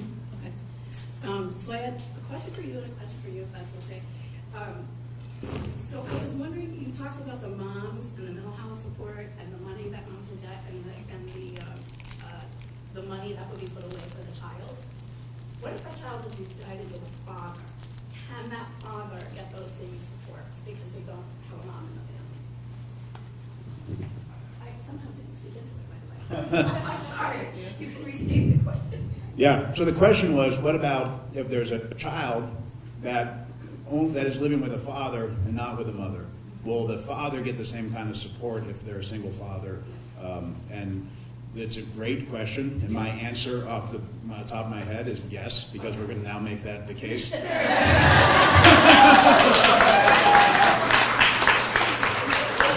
I really appreciate it. No, I wouldn't view it that way. I would say it was a great perspective and one we hadn't considered, and now we will, and that makes total sense. Yeah, I think it's important. Yeah. My quick question for you was, my friend Kim here was, do you want me to sing? You don't want me to sing. My friend Kim here was addressing Lamoille County Mental Health. They shut down the peer program, so there was 12 of us laid off. Part of it had to do with going to Case Read a few years ago and not being able to bill for peers. But you're talking about more investment in peers, so that really excited me, and I like what you had to say. We were a little late, so we missed the beginning, but I would love to talk to you at some point about that, because we are trying to organize to find our own wellness center outside and figure out how to get a grant and all that stuff, which I've never done before, but apparently I'm about to learn. So when you talked about expanding peer services, and you also spoke about working in the Northeast Kingdom. I worked at the Northeast Kingdom Human Services as a CRT case manager years ago. I think it's important when Wales, and you're like, not that you forget us, but we're like not the most exciting county. So you know that. So I just would like to hear more about when you said at the podium, more investment in peers. What specifically, could you give me like 2 things so you don't want to take up too much time? So I would like up here is much longer, but I think the first thing that I'm most excited about is when was it, Emily, 2 years ago, we passed the peer certification bill, so folks can start billing Medicaid to be reimbursed for peers. Yeah, so they can, but there are still folks that are getting trained and delivering peer services like they have been for a long time. We're still honoring and protecting those services because we know that when our designated agencies or even private providers do that people get better faster.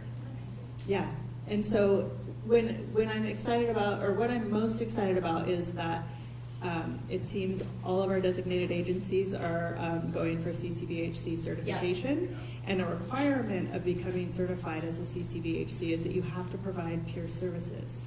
Because it's so widely recognized now, thank God, that our model way of delivering services for mental health and substance use include peer services. So, yeah, and the state's supporting that. Obviously, our legislature is supporting that too. So I think that's probably the most exciting one, and also, continuing to have peers available at every level of care is a priority.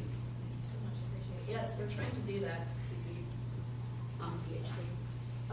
And the last thing I want to say is we have 2 residences. We have a group home, and then we have Hopley House, which is unique. I'm on that board, and I'm very concerned about the state pushing people to be rehabilitated. Some of these folks are getting worse, not better, and they would be in a nursing home next to someone dying when they don't have to be. So if you could look out for those folks too, and I think they would love peer services. Yeah. Thank you. I am already over time. I'm the first person to put in this segment because I want to hear from everyone. But we do need to stop the Q&A in this moment because we have a really important sharing stories segment coming up to hear from people with lived experience. But that being said, we all want to hear from all of you. So we are super accessible in this room, as we've heard from Amy and also Daisy. Our representatives want to hear from us, right? So we really encourage you to keep speaking to us, to keep speaking to our reps. And yes. I really do want to hear these two questions. And so my contact info is on my handout. It's blue and white at the back of the room. It has my 4 bills on it. And my email for anybody that's ready. Go to my website, daisyforwanewski.com. Okay? daisyforwanewski.com. Nice. You want to give your contact info? I don't even know my contact info, Like but, people- but certainly it's available through our website, the Treasurer's Office, so please feel free to reach out. Amy.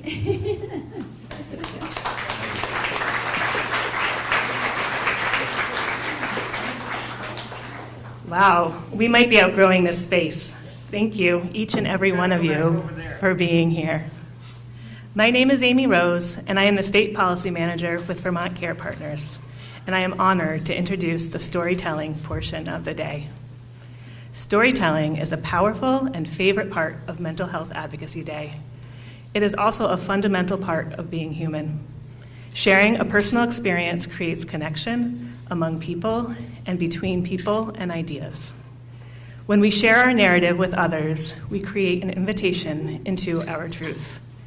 When we tell our stories in a setting like this, we create community. Stories remind us that we are not alone in our struggles. Listening to a story is also a powerful act that fosters empathy, builds community, and promotes learning through shared understanding.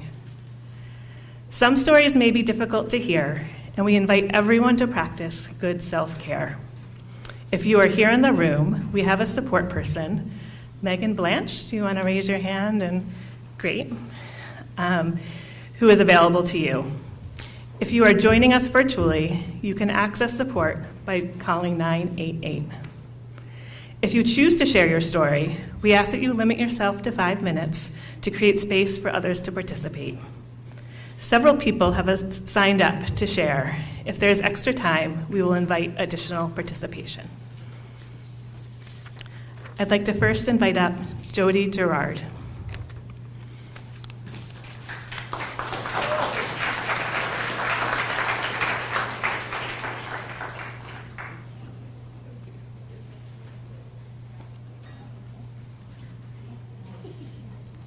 Good morning.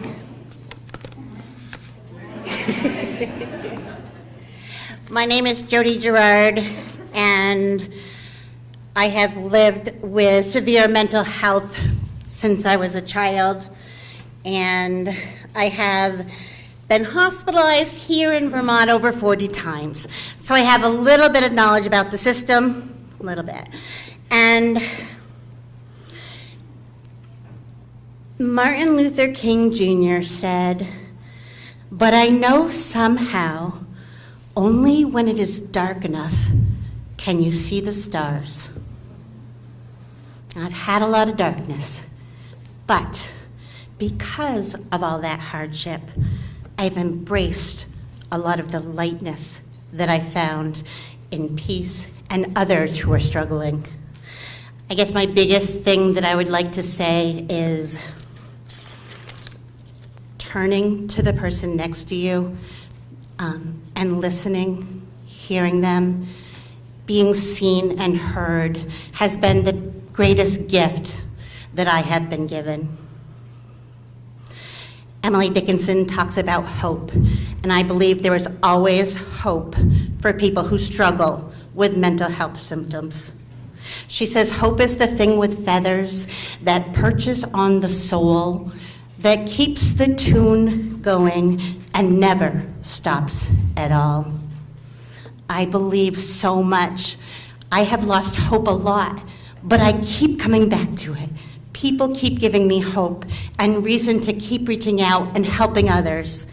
I have worked my way up to working part-time for NAMI, Vermont, and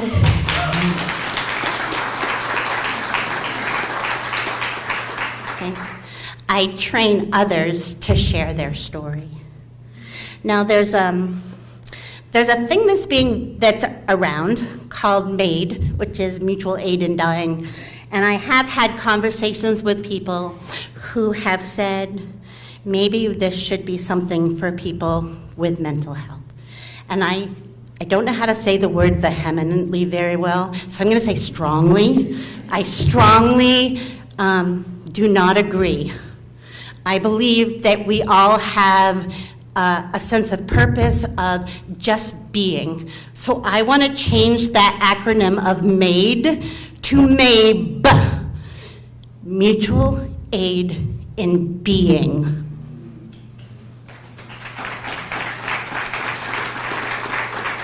We all need that dignity. We all need it. Everyone sitting here needs to be seen and heard and validated. And I spent a lot of time in hospitals, and one of the greatest gifts that I could give was giving someone a poem that sees something about them that is beautiful beyond all the mental health struggles. In fact, when I was trying to get back into working, I worked at Home Goods, and some of you have heard this story. It's really fun to work in retail during the holidays. And I was there, and I had a name tag, and this woman came up to me and said, "Jody." And I went, and she's like, "Oh, it's so good to see you. We were in the hospital together years ago." And I'm going, I've been 40 times in the hospital, you know. And she opened her purse, and she pulled out a poem that I had written her in one of those days. I didn't remember her, but she was seen and heard, and that she felt that. I know that there are a lot of people who are survivors of suicide. And I've had a lot of friends and family who have had to mourn and find some kind of peace. So I'm going to close with a poem that I wrote. I just have to see if I can get to it. Let me just be really quick because I only have a couple minutes left. And I need my glasses because I can't see. It's called Peaceful Land.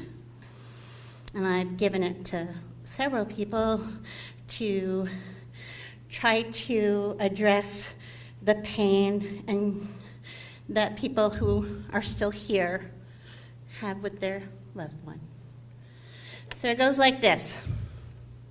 I'm staring out the window, drinking cup in hand, wondering where you've gone to. Are you in a peaceful land? My days seem so longer as I wander about the place, cleaning up while thinking of your dear sweet face. Oh, little one, my dear child, I wish that I could find. Oh, why have you decided to leave this world behind? I'm waiting for an answer that I will never get. It's hard to do much now. I just cannot forget. So I sit here drinking coffee, looking out at the view of fields with dandelions, but seeing only you. Oh, little one, dear child, I wish that I could find. Why have you decided to leave this world behind? How do I keep on going, doing normal every day?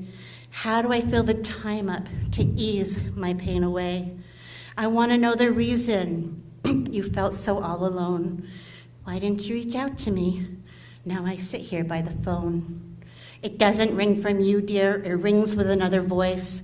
I dream of hearing you, but that's no more my own choice. Little one, my dear child, I wish that I could find. Why have you decided to leave this world behind? People say be strong now, to live each day today, to keep myself so busy and not sleep the day away. But I'm tired. And I'm angry at what you've done to you. It comes out in my tears, obstructing my own view. I wish that I could fill up and do what I used to do. Time is my own courage, the one thing that will be. As the days turn to weeks and months, I need to set me free, to tell myself it's okay to have an aching heart. It's sometimes like telling my mind to forget you, let you part.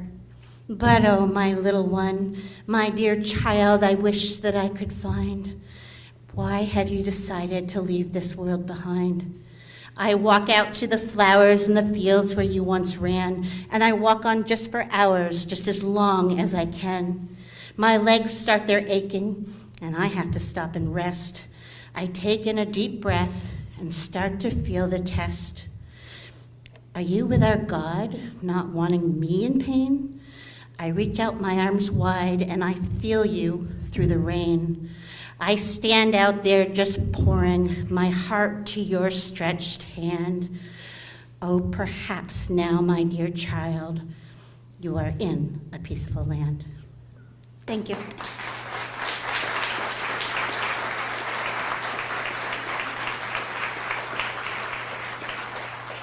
Thank you, Jody.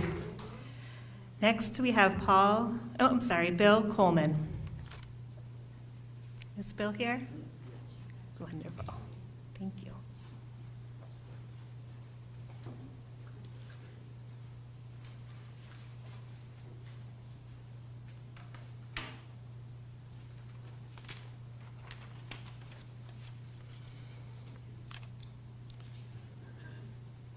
Some of this will be personal, and some of it will be more oriented towards just general experiences I've had with working in the field of mental health for quite a few years. So I'm not sure if I'm speaking to you as a person in recovery or as someone who's a caregiver, or a combination, I guess, of all sorts of different roles that I've played. But it seems that awareness of the frequency of suffering associated with mental health challenges is nowhere near what it ought to be. All too commonly, Vermonters quietly sit at home and won't reach out for help while going through one horrible day after another with some extremely intense symptoms. For years, I was one of those people. Because people who are mentally ill usually do not live in complete isolation, we impact the lives of those around us, sometimes subtly, but other times in shocking and profound ways.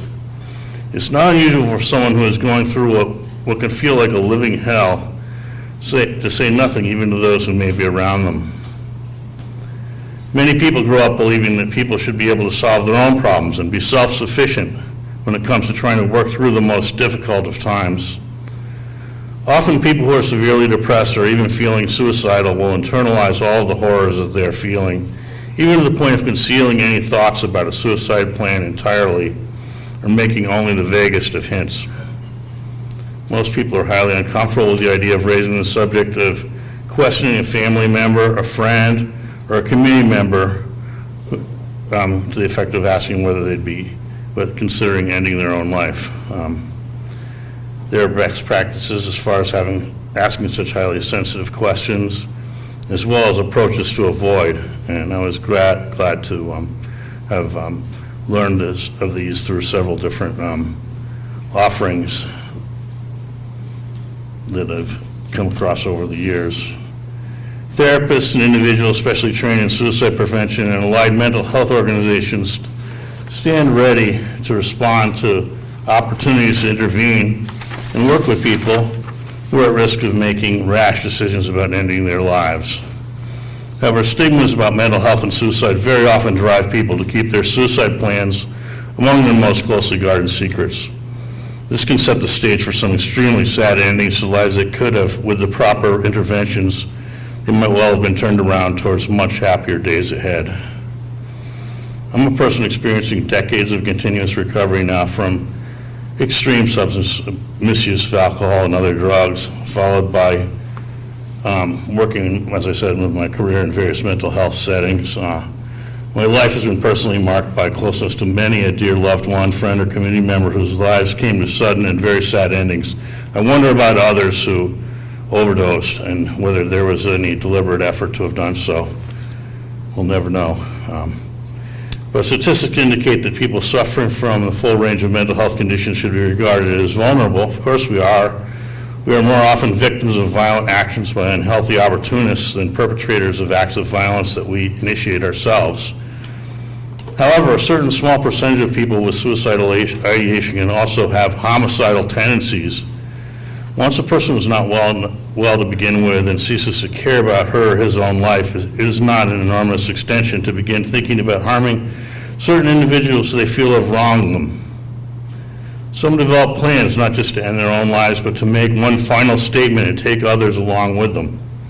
To me, mass murderers who decide to kill as many people as possible have simply decided that they have been wronged by society in general, or that they feel that people themselves are the problem, no matter who they are or whether they have ever had any relationship with them or not. This is, of course, an absolute worst-case scenario for collapses of mental health, one that I believe tends to take place in almost complete isolation from interaction with others. The greatest diagnostic work that science can offer has no effect on preventing mass tragedies when a person never comes forward for help and simply bottles up anger and aggression to the point of suddenly surfacing with a military-style assault weapon to commit a final act of rage. It's long past time to stop placing the blame for high-profile mental health crises that result in mass casualties at the feet of the mental health system itself. The mental health system can only be so good as the extent to which people decide to make use of it. That is why it's so important to work towards eliminating stigmas about mental illness. Supporting parity between mental health care funding and trauma care has gone a long way towards increasing public utilization of available treatment options, but there's so much further to go. Even when there's a lag between a mental health service being introduced and when it finally reaches fuller utilization among the public, the sheer visibility of enhanced service availability can support improved public awareness that mental health crises are a normal part of life for many of us. Anyone could unexpectedly slip into a wide range of mental illnesses. This is just one reason why organizations like the one that I belong to, which is the National Alliance for the Mentally Ill, or NAMI, are playing such a critical role in enhancing public understanding of mental illness through educational offerings, support groups, and literature. In my case, I'm active in the Northeast Kingdom chapter of NAMI, and we're proud to be offering a new support group in Newport at a great new critical care facility there called the Front Porch. Our support meetings take place there, incidentally, every Tuesday afternoon from 3 until 4:30 p.m. If you know anyone out in that area who might be interested. Anything we do which results in reducing the stigmas associated with mental illness hopefully serves to make it possible for more people to feel free to reach out for help rather than internalizing their suffering. Talking to whoever a person in crisis may feel comfortable with about a vexing and deeply personal mental health situation may open the doors to whatever relief may soon be accessed by the sufferer. Whether the problem a person is facing is rooted in depression, schizophrenia, addiction, or whatever else it may be, support for mental health offerings has a multiplier effect. This can ease or prevent suffering, not just for the person experiencing the crisis, but for a great many people who they may be in contact with. My life has brightened so dramatically since I began working on my recovery from substance misuse. Once successfully activating my substance misuse recovery, I have become able to address some very serious underlying conditions. In my case, this was underlying trauma that began earlier in my life and had been surfacing through my self-medication with alcohol and a sick variety of other substances. I wish so much that everyone could experience the side of life that exists when effective combinations of treatments are found and taken to heart by each person who suffers from mental illness.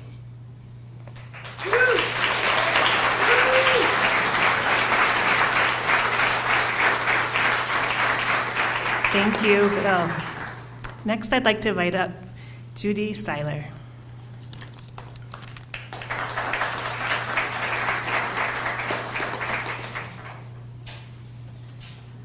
Hi, everyone. It's great to see so many people here today. I'm telling a story about my daughter.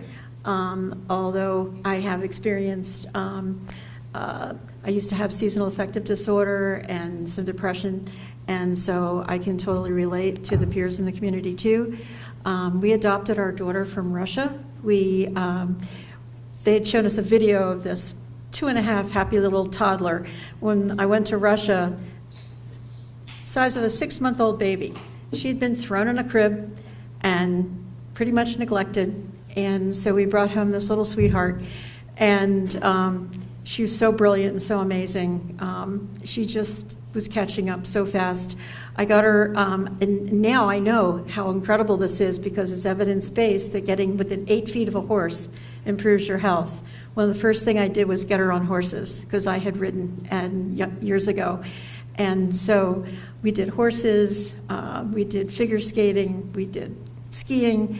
She wound up becoming an outstanding figure skater, qualified with 4 Olympic trainers to go to train for the Olympics.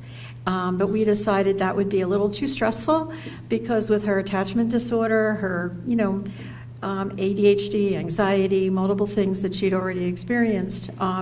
We just, if anybody sees TV or sees anything and you hear some stories, the ice skating people can be pretty tough. We were at a competition in Massachusetts, and she was making friends with another adorable little adopted girl, and the other girl's coach goes, you can't be friends with her.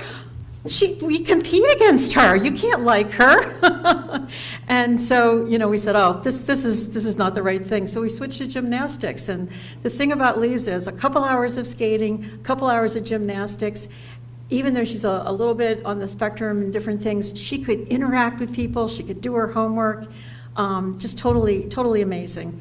And so then we went on, and we've been on a roller coaster. There's been some tough, little episodes, tough breaks, but we did get all the way up to got up to high school, and she became in high school, as the things can develop at that age. She was at the high school and became manic and was running around the school going, "Catch me if you can," and so we had some trying to get her help, and unfortunately, my husband had a heart episode. We were at BMH at the Brattleboro Memorial Hospital, and we were there for a rehab thing for his heart. And a loudspeaker came on. Hey, you've got to come up to the ER. There's our daughter was there. And we went up, and she's so smart. She had figured out the combination to the lockbox for her meds, had taken everything in there. She'd gone outside. Very fortunately, our next door neighbor, who was a retired state policeman, he fell into his arms, and he got her to the ER. And we're so grateful that she was rescued, and she went to the retreat.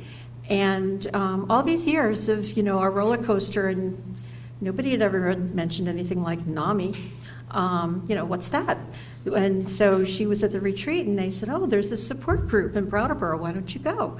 Went to the support group, and they said, oh, there's this thing called Family to Family, this class. Oh, so I took that. Michelle Boslin, back then, was a facilitator.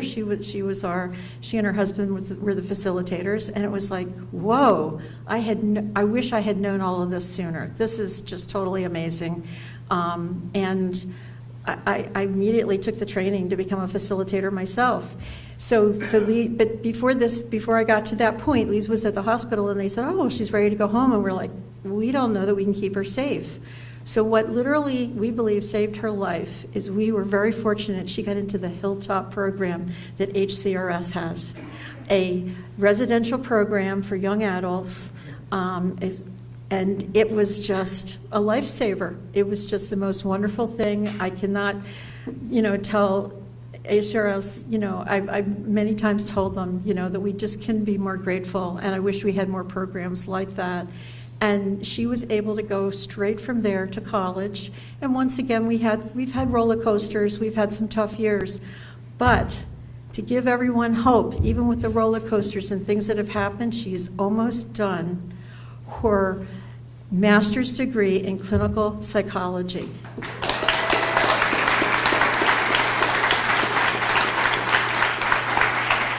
So, as I've said, never give up hope.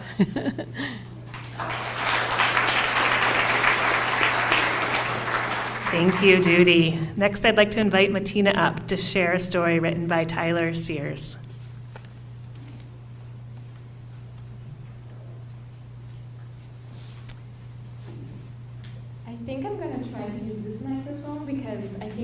heavy breather and a loudspeaker, so this one was not doing so well for me earlier.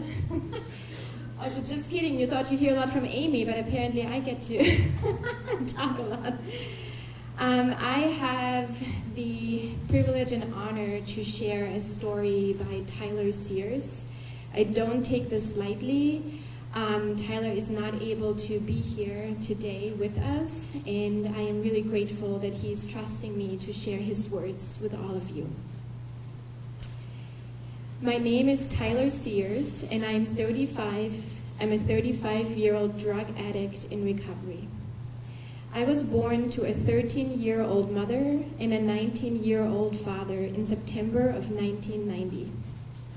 That sentence alone tells you most of what you need to know about how my life started. Unstable, unsafe, and already carrying more weight than a child should.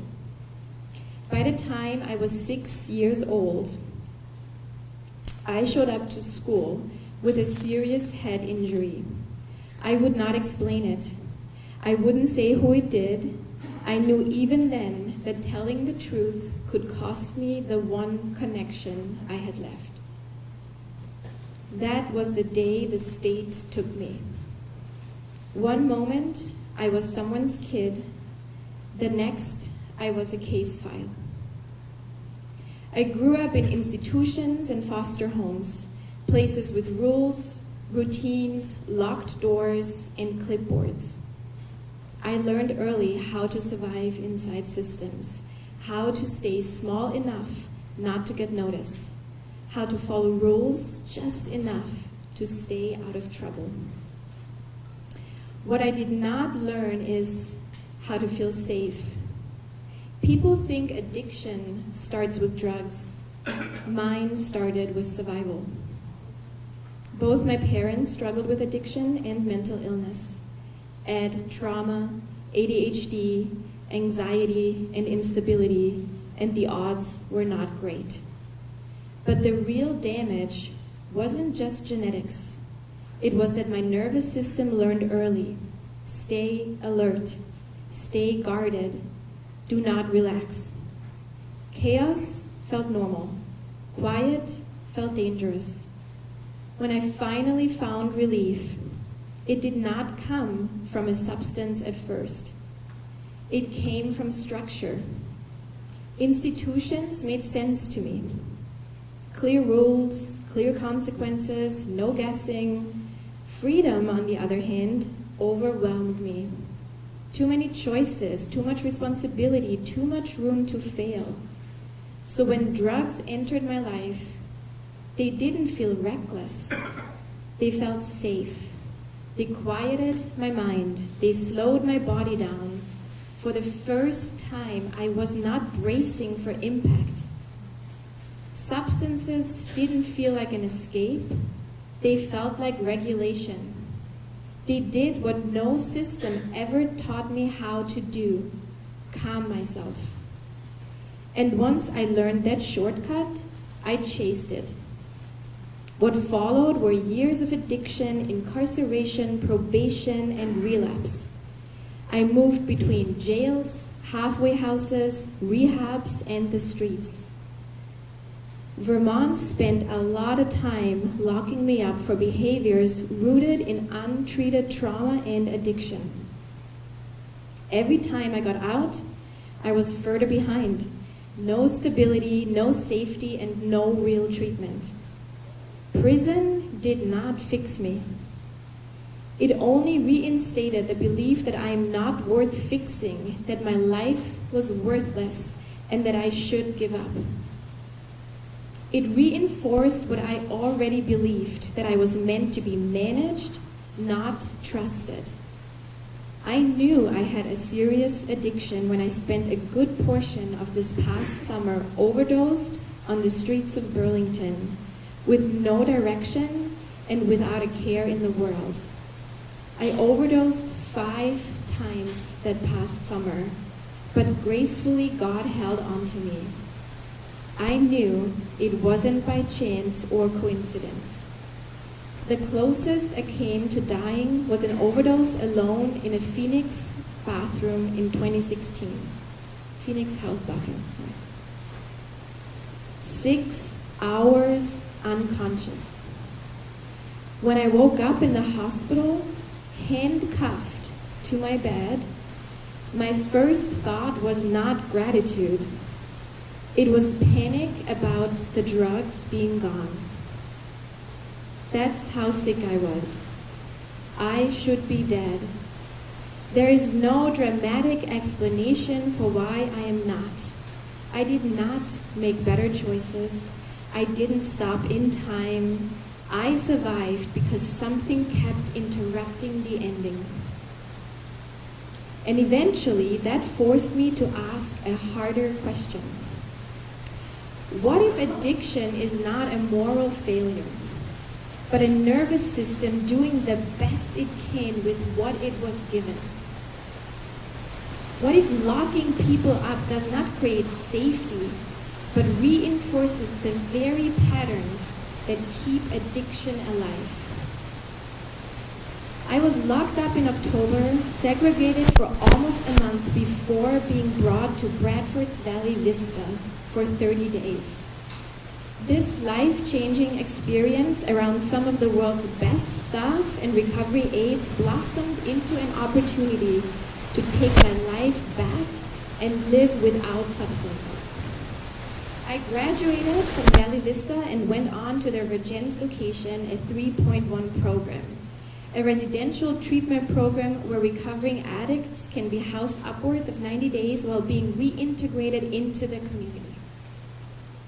Today, I am sober, not because prison worked, but because I finally learned how to regulate, how to stay present, how to build internal structures instead of relying on external control.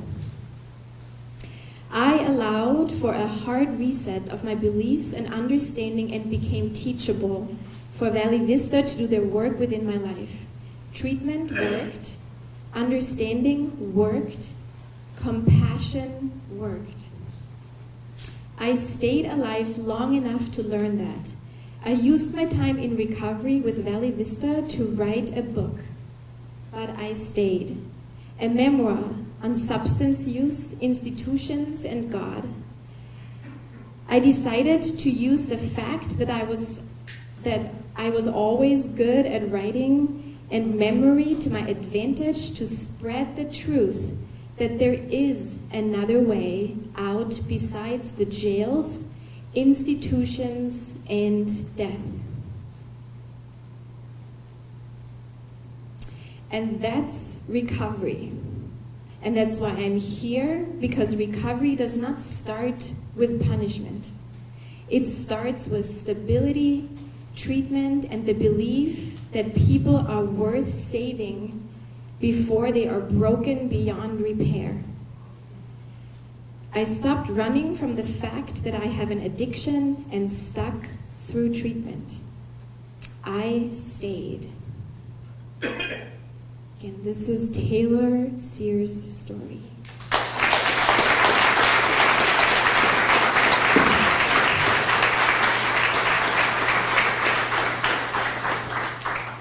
Thank you. And we have a number of other beautiful submissions, and we will find a way to get them out to you. But we have to switch our gears and move to another celebrated part of the day.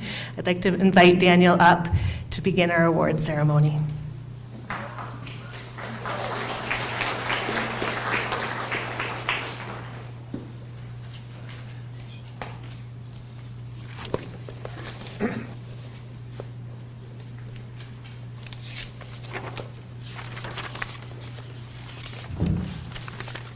So to present our Lifetime Achievement Award, I would like to invite Phil Blackburn to come up and read a citation.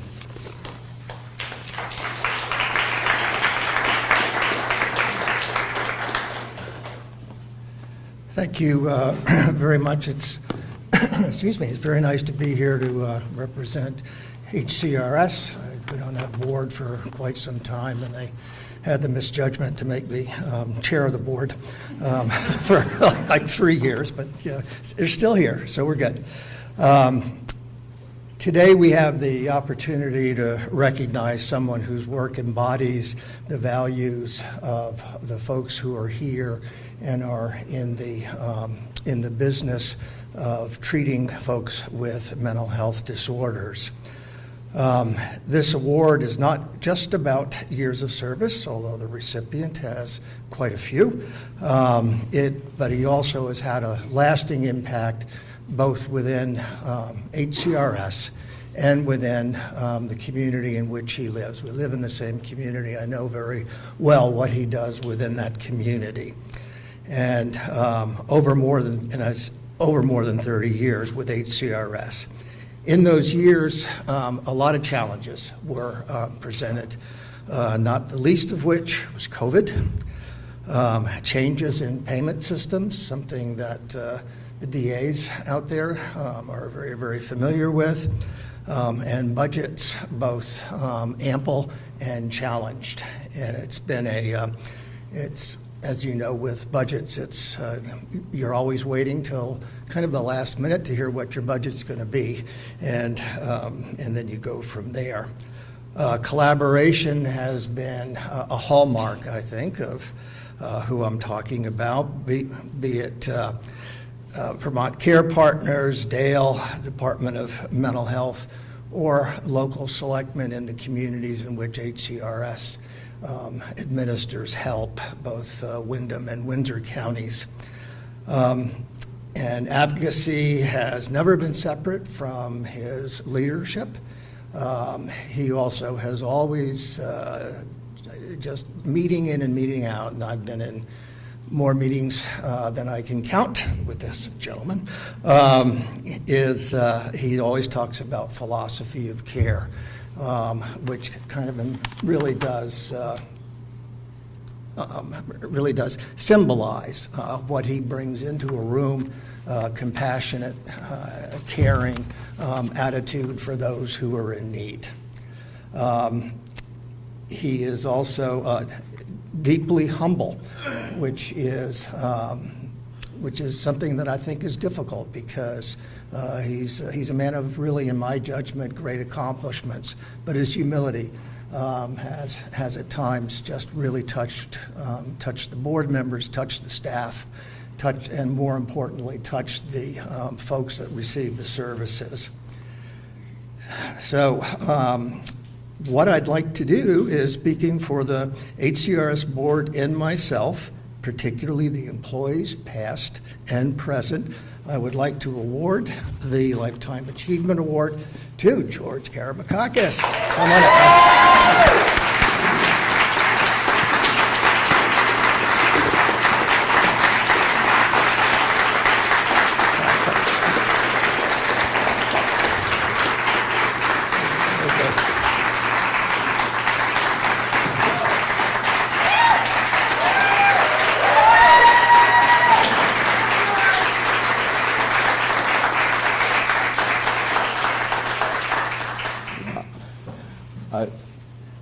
Okay. Am I like, I don't know, is this thing on? Am I supposed to say something, or am I, it's like, I don't even know where to begin. You know, I got this, this was really weird. So I'm walking out, I had a legislator that said 10:45, this is the only time we can meet. So someone sent Ann Bilodeau with me to make sure I come back. I was like, what? This is where, you know, anyway. I don't know where to begin. I want to thank certainly Phil, our board, our team. I mean, this is not, I don't know. This is not real, this is not about, this is really an award and an acknowledgement that really needs to be shared with our team, with our staff, with the people we serve. I remember when I first started this work, it was like, just about 32 years ago, we had a small clubhouse in Brattleboro, and Mary Ellen Copeland would come over pre-wrap, and I tell you, I have come to this work with my own lived experience and that of my family, and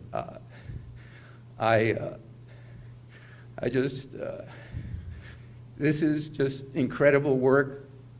The commitment, the dedication, the passion, the fact that we are able to share in each other's humanity, knowing that we are in this together. Whatever happens with policies and what might be happening around the world and around our country, we are in this together. And so many speakers said it so beautifully and so articulately.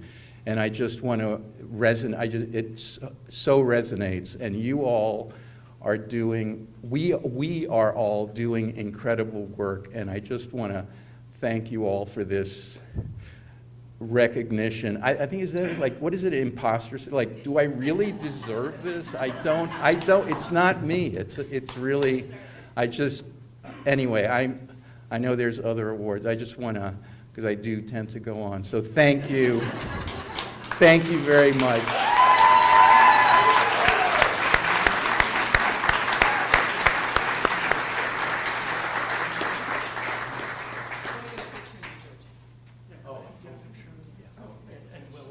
Oh, yeah, okay, so. Oh.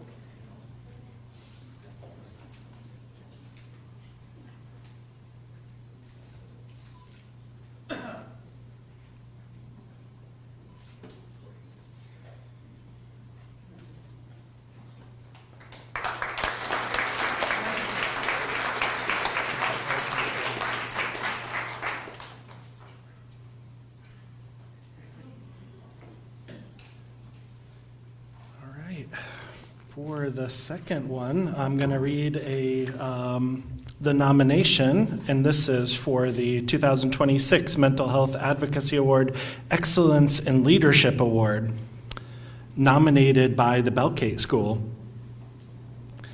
The citation is, in recognition of exemplary leadership in building a team-based, family-centered medical home model that improves access to integrated mental health and home-based supports. Belkate School nominates Dr. Steve Hale for the 2025 Excellence in Leadership Award.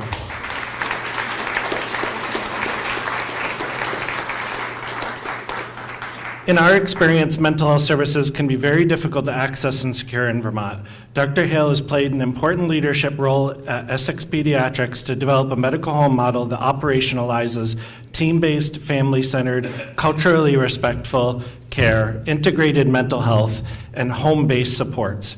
He has developed a team of professionals and culture that plays a leadership role in Vermont's pediatric mental health landscape. Together, they've built a dedicated mental health team, created the Strengthening Families Initiative nonprofit, and host community-facing support groups and services that go far beyond typical primary care. Dr. Hill has always been an accessible community partner and is known for always taking a call to problem solve with any team or family that is requesting support or consultation. The Excellence in Leadership Award for Dr. Steve Hale.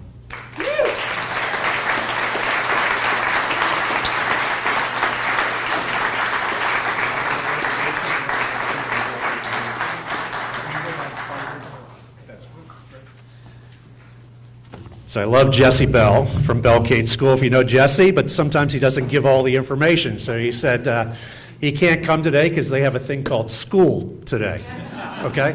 So I'm Jeff Springer. I've been friends with Steve for about 25 years. And Jesse sent out to us and sent it to me and a few others, said, hey, can you ask people to vote for Steve? And I said, yes. So I sent to a ton of people, and the responses varied from their friends, former Belkate students, colleagues, parents. There's no one better. Well-deserved, a leader, a man of principle, lives his faith out in helping others, helps my kids. I'm so thankful for Steve and what he's done. He's caring, he's humble, and he's humble. So I two specific ones I want to say. One is Marley, who I deal with my job as a social worker at Essex Pediatrics. And her comment was, Jeff, Jesse sent me the same message. I asked him, did you tell Steve you nominated him for this? Because he won't tell us. He won't let us vote for him or anything. The second one was his son Josh, his youngest son Josh, said, thanks, Jeff, for passing this along. He may never have told us. I know he's been working hard to get all kids the help that they need. So then I thought, for me, as a person who's known Steve for a long time, what would I say? And I put down this: he's the most selfless person I would say I know in my life. He's a man of character. His faith impacts his daily decisions to care for others. He's a person of action, not just words. He's always available. He collaborates. He doesn't see barriers that get in the way. He sees, what can we do to make a solution? And I would add, he's humble. So I'll end with this. I moved to Vermont in 1999 with my wife and kids. At work, Fred said, there's this guy named Steve Hale. And I'm like, as a Maryland basketball fan, I knew exactly who Steve was. A mom from Asheville, North Carolina, knew exactly who Steve was. But that's who he was. It's not who he is. Well, tear up, say this. Steve has moved to Vermont to be a doctor, not a basketball player. And I stand here on behalf of families, friends, Belkate students, people you have helped, to say that in honor, that he made Vermont home. He made Vermont home to help other people and has done that for 25 to 30 years. So I get the honor of presenting this on behalf of Belkate School, on behalf of NAMI, who does fantastic work, and on behalf of families and friends. So thanks, Steve.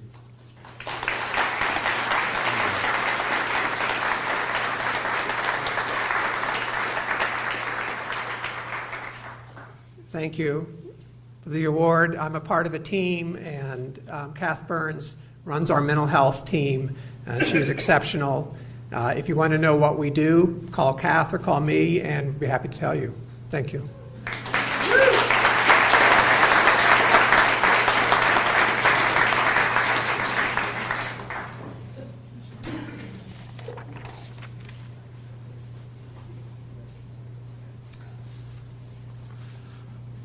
For our third award, I'd like to bring up for the Advocate of the Year award, Alicia Post.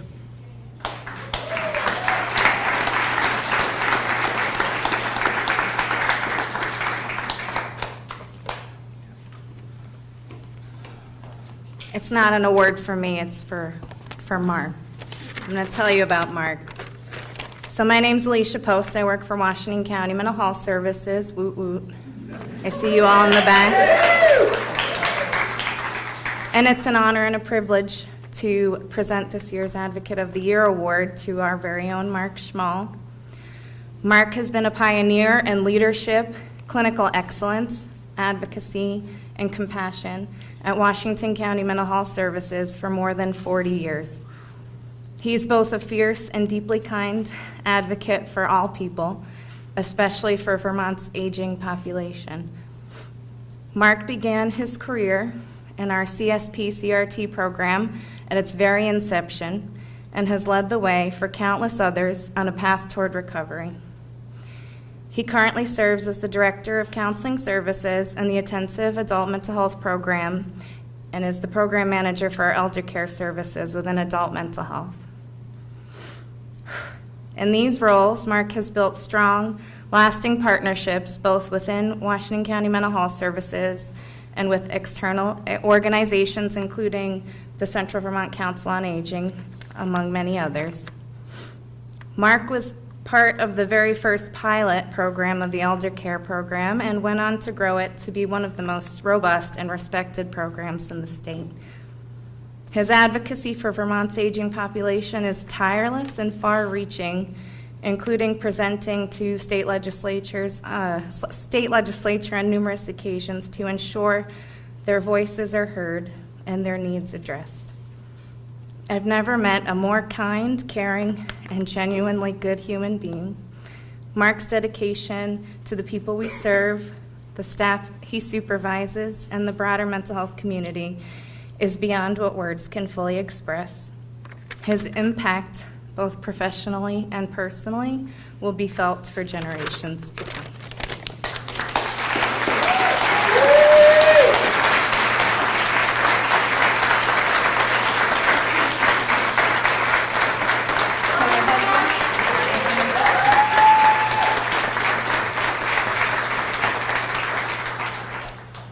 Well, have to say thank you so much for this recognition. I have to say that the last couple of weeks since I learned of Alicia's very kind nomination for this, I've been a bit overwhelmed and extremely humbled by this. I want to thank everyone that invested a vote in me. Thank you so much. I appreciate that. But as has been shared by some other folks already up here, I'm standing here a bit nervous. I see my name on this award, but I can, in truthfulness, say that I feel more of a representative getting this award than something that's just aimed for me. Oh, I have to think back, I'll be brief, but my earliest childhood memories are of spending time and hanging out with my father, who passed this last July at the age of 94. He was a minister working in the inner cities of Philadelphia, working with gangs and in the inner city housing projects, and I followed him around a great deal in my younger years, and he taught me a couple of really key lessons that I have carried with me. The importance of faith as a motivating factor in what we do, and to reach out with kindness and compassion to everyone and to live by the golden rule, to do unto others as you would have them do unto you.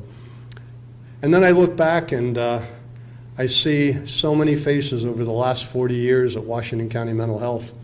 My coworkers, my colleagues, my supervisors, my mentors there, the folks that I have just found such joy in supervising in a few of the teams that I've worked with over the years. Each one of these in some way taught me what it was to be an advocate. They helped me to learn, I think, the head knowledge, but more importantly, the heart knowledge of this important mission of community mental health that we do. And then I am eternally indebted to a remarkable group of clients that I have had the honor and the privilege to work with over those 40 years as well. They've taught me everything I know about self-advocacy through their resilience, their perseverance, their grit, sometimes grit over what seem like insurmountable odds and life situations that I don't think I'd be around to tell the tale if I had experienced those. So I know that all of these folks have been a combination in my life that has defined my values, my convictions, those things that are worth fighting for and standing up for, not because they're easy, but because they're the right thing to do. And so I just want to thank you again. There are many folks that stand up here with me, and I know that, and I have to give due recognition to that. I wouldn't be here without them, and I thank them. But I thank all of you for this recognition. Bless you all. Thank you.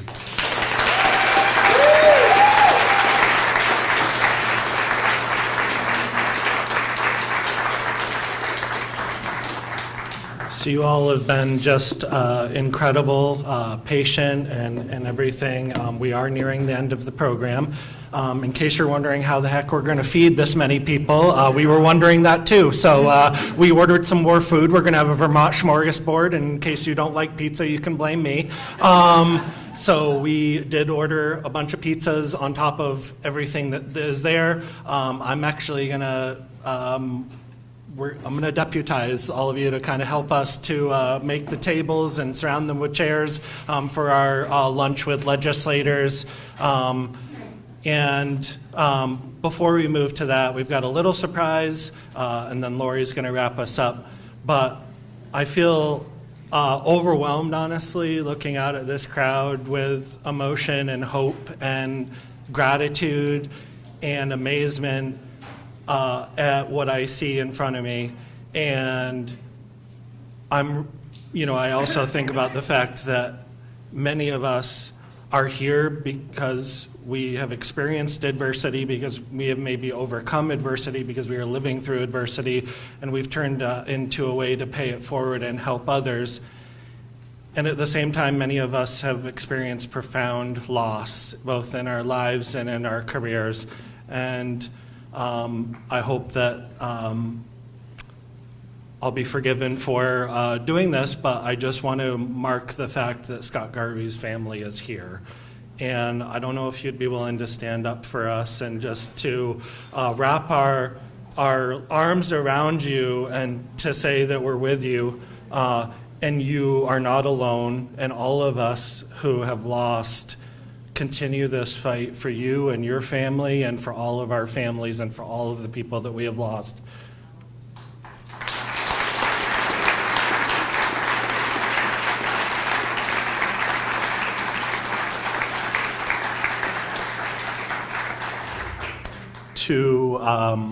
To turn that into action, it's incredibly brave and incredibly strong, and I honestly believe all of you are those things, incredibly brave and incredibly strong, and your vote and your voice matters today. There are people elected in the state of Vermont by a margin of 1 or 2 votes. Every voice in this state matters. Every neighbor is our neighbor. We are not 6 degrees of separation. We are 1 or 2 degrees of separation. We are each other's neighbors. There is no separation. This affects us all. So I just, please look around you and realize that, these are your allies, these are your colleagues, these are your friends, these are people like you, and that your stories and your voices have power to change things.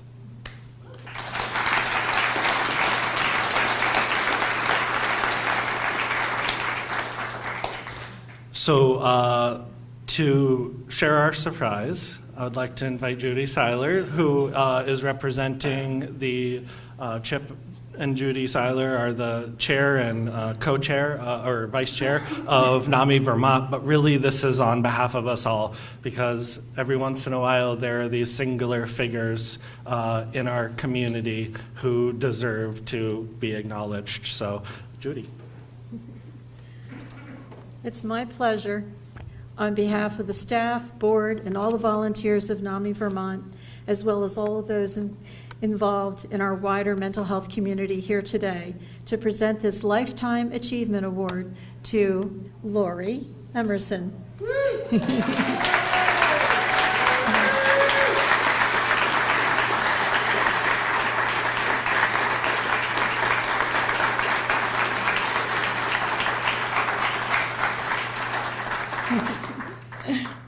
Lori, you have worked tirelessly for many years at NAMI Vermont to make sure the community we serve receives excellent support and services. In 2011, you joined NAMI as the program director, and a couple years later, you took the reins as the executive director, a position you have held until this year. You have announced that you will be retiring a little later this year, and I can't think of anyone more deserving of that reward of retiring, although I'm very upset. But before we all let you go, I thought it important to recognize some of your contributions. Prior to joining NAMI Vermont, you worked for about 15 years with the Vermont Council for Quality, as well as the National Council for Performance Excellence. Quality and performance excellence, 2 characteristics that you have lived by ever since and that you applied throughout your career. Upon joining NAMI Vermont, you began building bridges to other organizations, making connections which were instrumental in bringing together all of the various advocacy groups in the state. And you did this as a kind and considerate leader, bringing your own empathy and compassion to your work. And even as you grew NAMI into the organization it is today, you brought that compassion and friendship to all of us and to many, many more people that aren't here today. I never would have had the courage to become an advocate and teach classes and do the things I do if it wasn't for you, Lori. So as I look around the Capitol today, I see the result of all of your hard work. Advocacy Day in Montpelier has become an annual event, bringing together hundreds of participants, co-sponsors, and voices. You've been instrumental in growing this group over the last 11 years to what it is today. You've given us a forum to collectively address our state lawmakers, to make them understand what the mental health needs of Vermont are. One voice raised to achieve common goals. And as I said, you've inspired just so many of us. We thank you for all you've done and wish you well upon your retirement, and you are going to be sorely missed.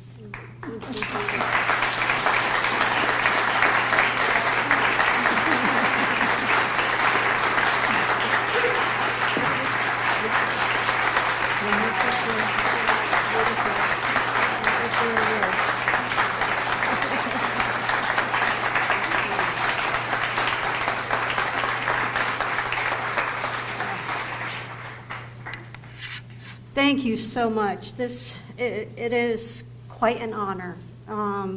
It's just an honor to be here today with all of you.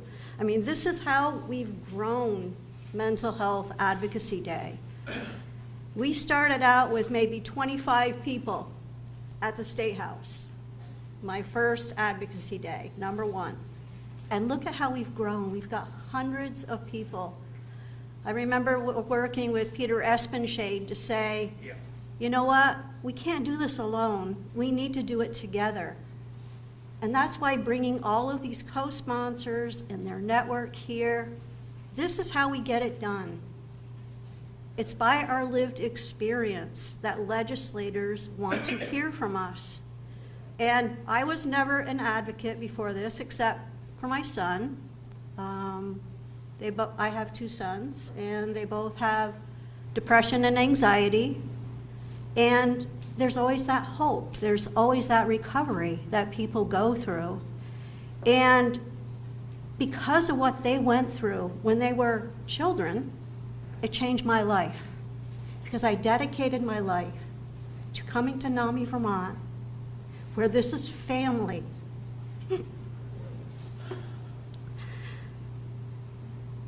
You can say things to people at NAMI, Vermont from your heart and not be judged. We stand up for each other. We care about each other. And I can remember getting phone calls from people, and when I first started working here, and I said, wow, I can use my lived experience to help other people.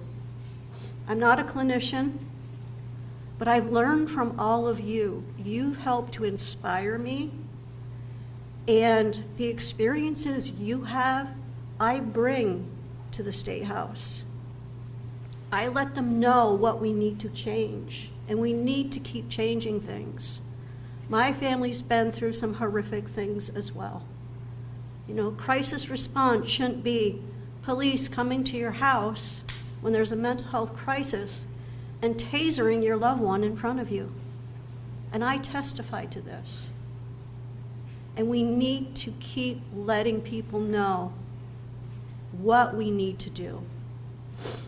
But I just want to thank you so much for this recognition.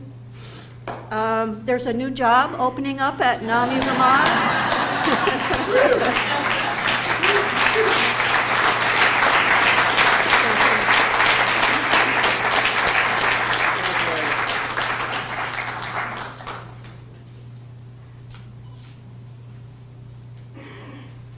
All right, now I have to do the closing, right? Back to work. All right, thank you so much. And, you know, we're closing out this morning program for the live stream. And we ask that you complete our evaluation that we will send you by email.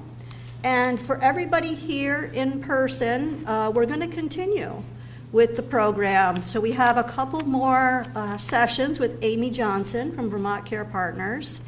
And she's going to review the legislative process and advocacy at the State House, and then we'll be joined by legislators who will be at tables. So we're going to have to kind of clear the way, and we can sit at the table and talk with them about what matters to us.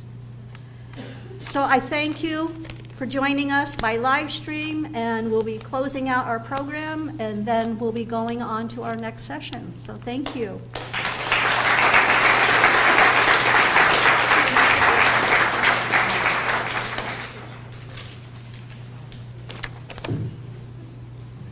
Hi, me again. So don't go anywhere. I see people leaving. You must stay. That was amazing. Lori, you're a dream, and I'm not sure how we will ever do this without you. We'll probably call you crying. So if you want to block my number now, you should do that. So we heard loud and clear from all of you who have been attending for years that you want to interface more with your legislators. And so we are bringing the Golden Dome to you. which is really exciting. And so I'm going to talk a little bit about how to interface with your legislators. I'm also going to overview a few bills, but what's really important is that you are here with your stories, your lived experience, your stories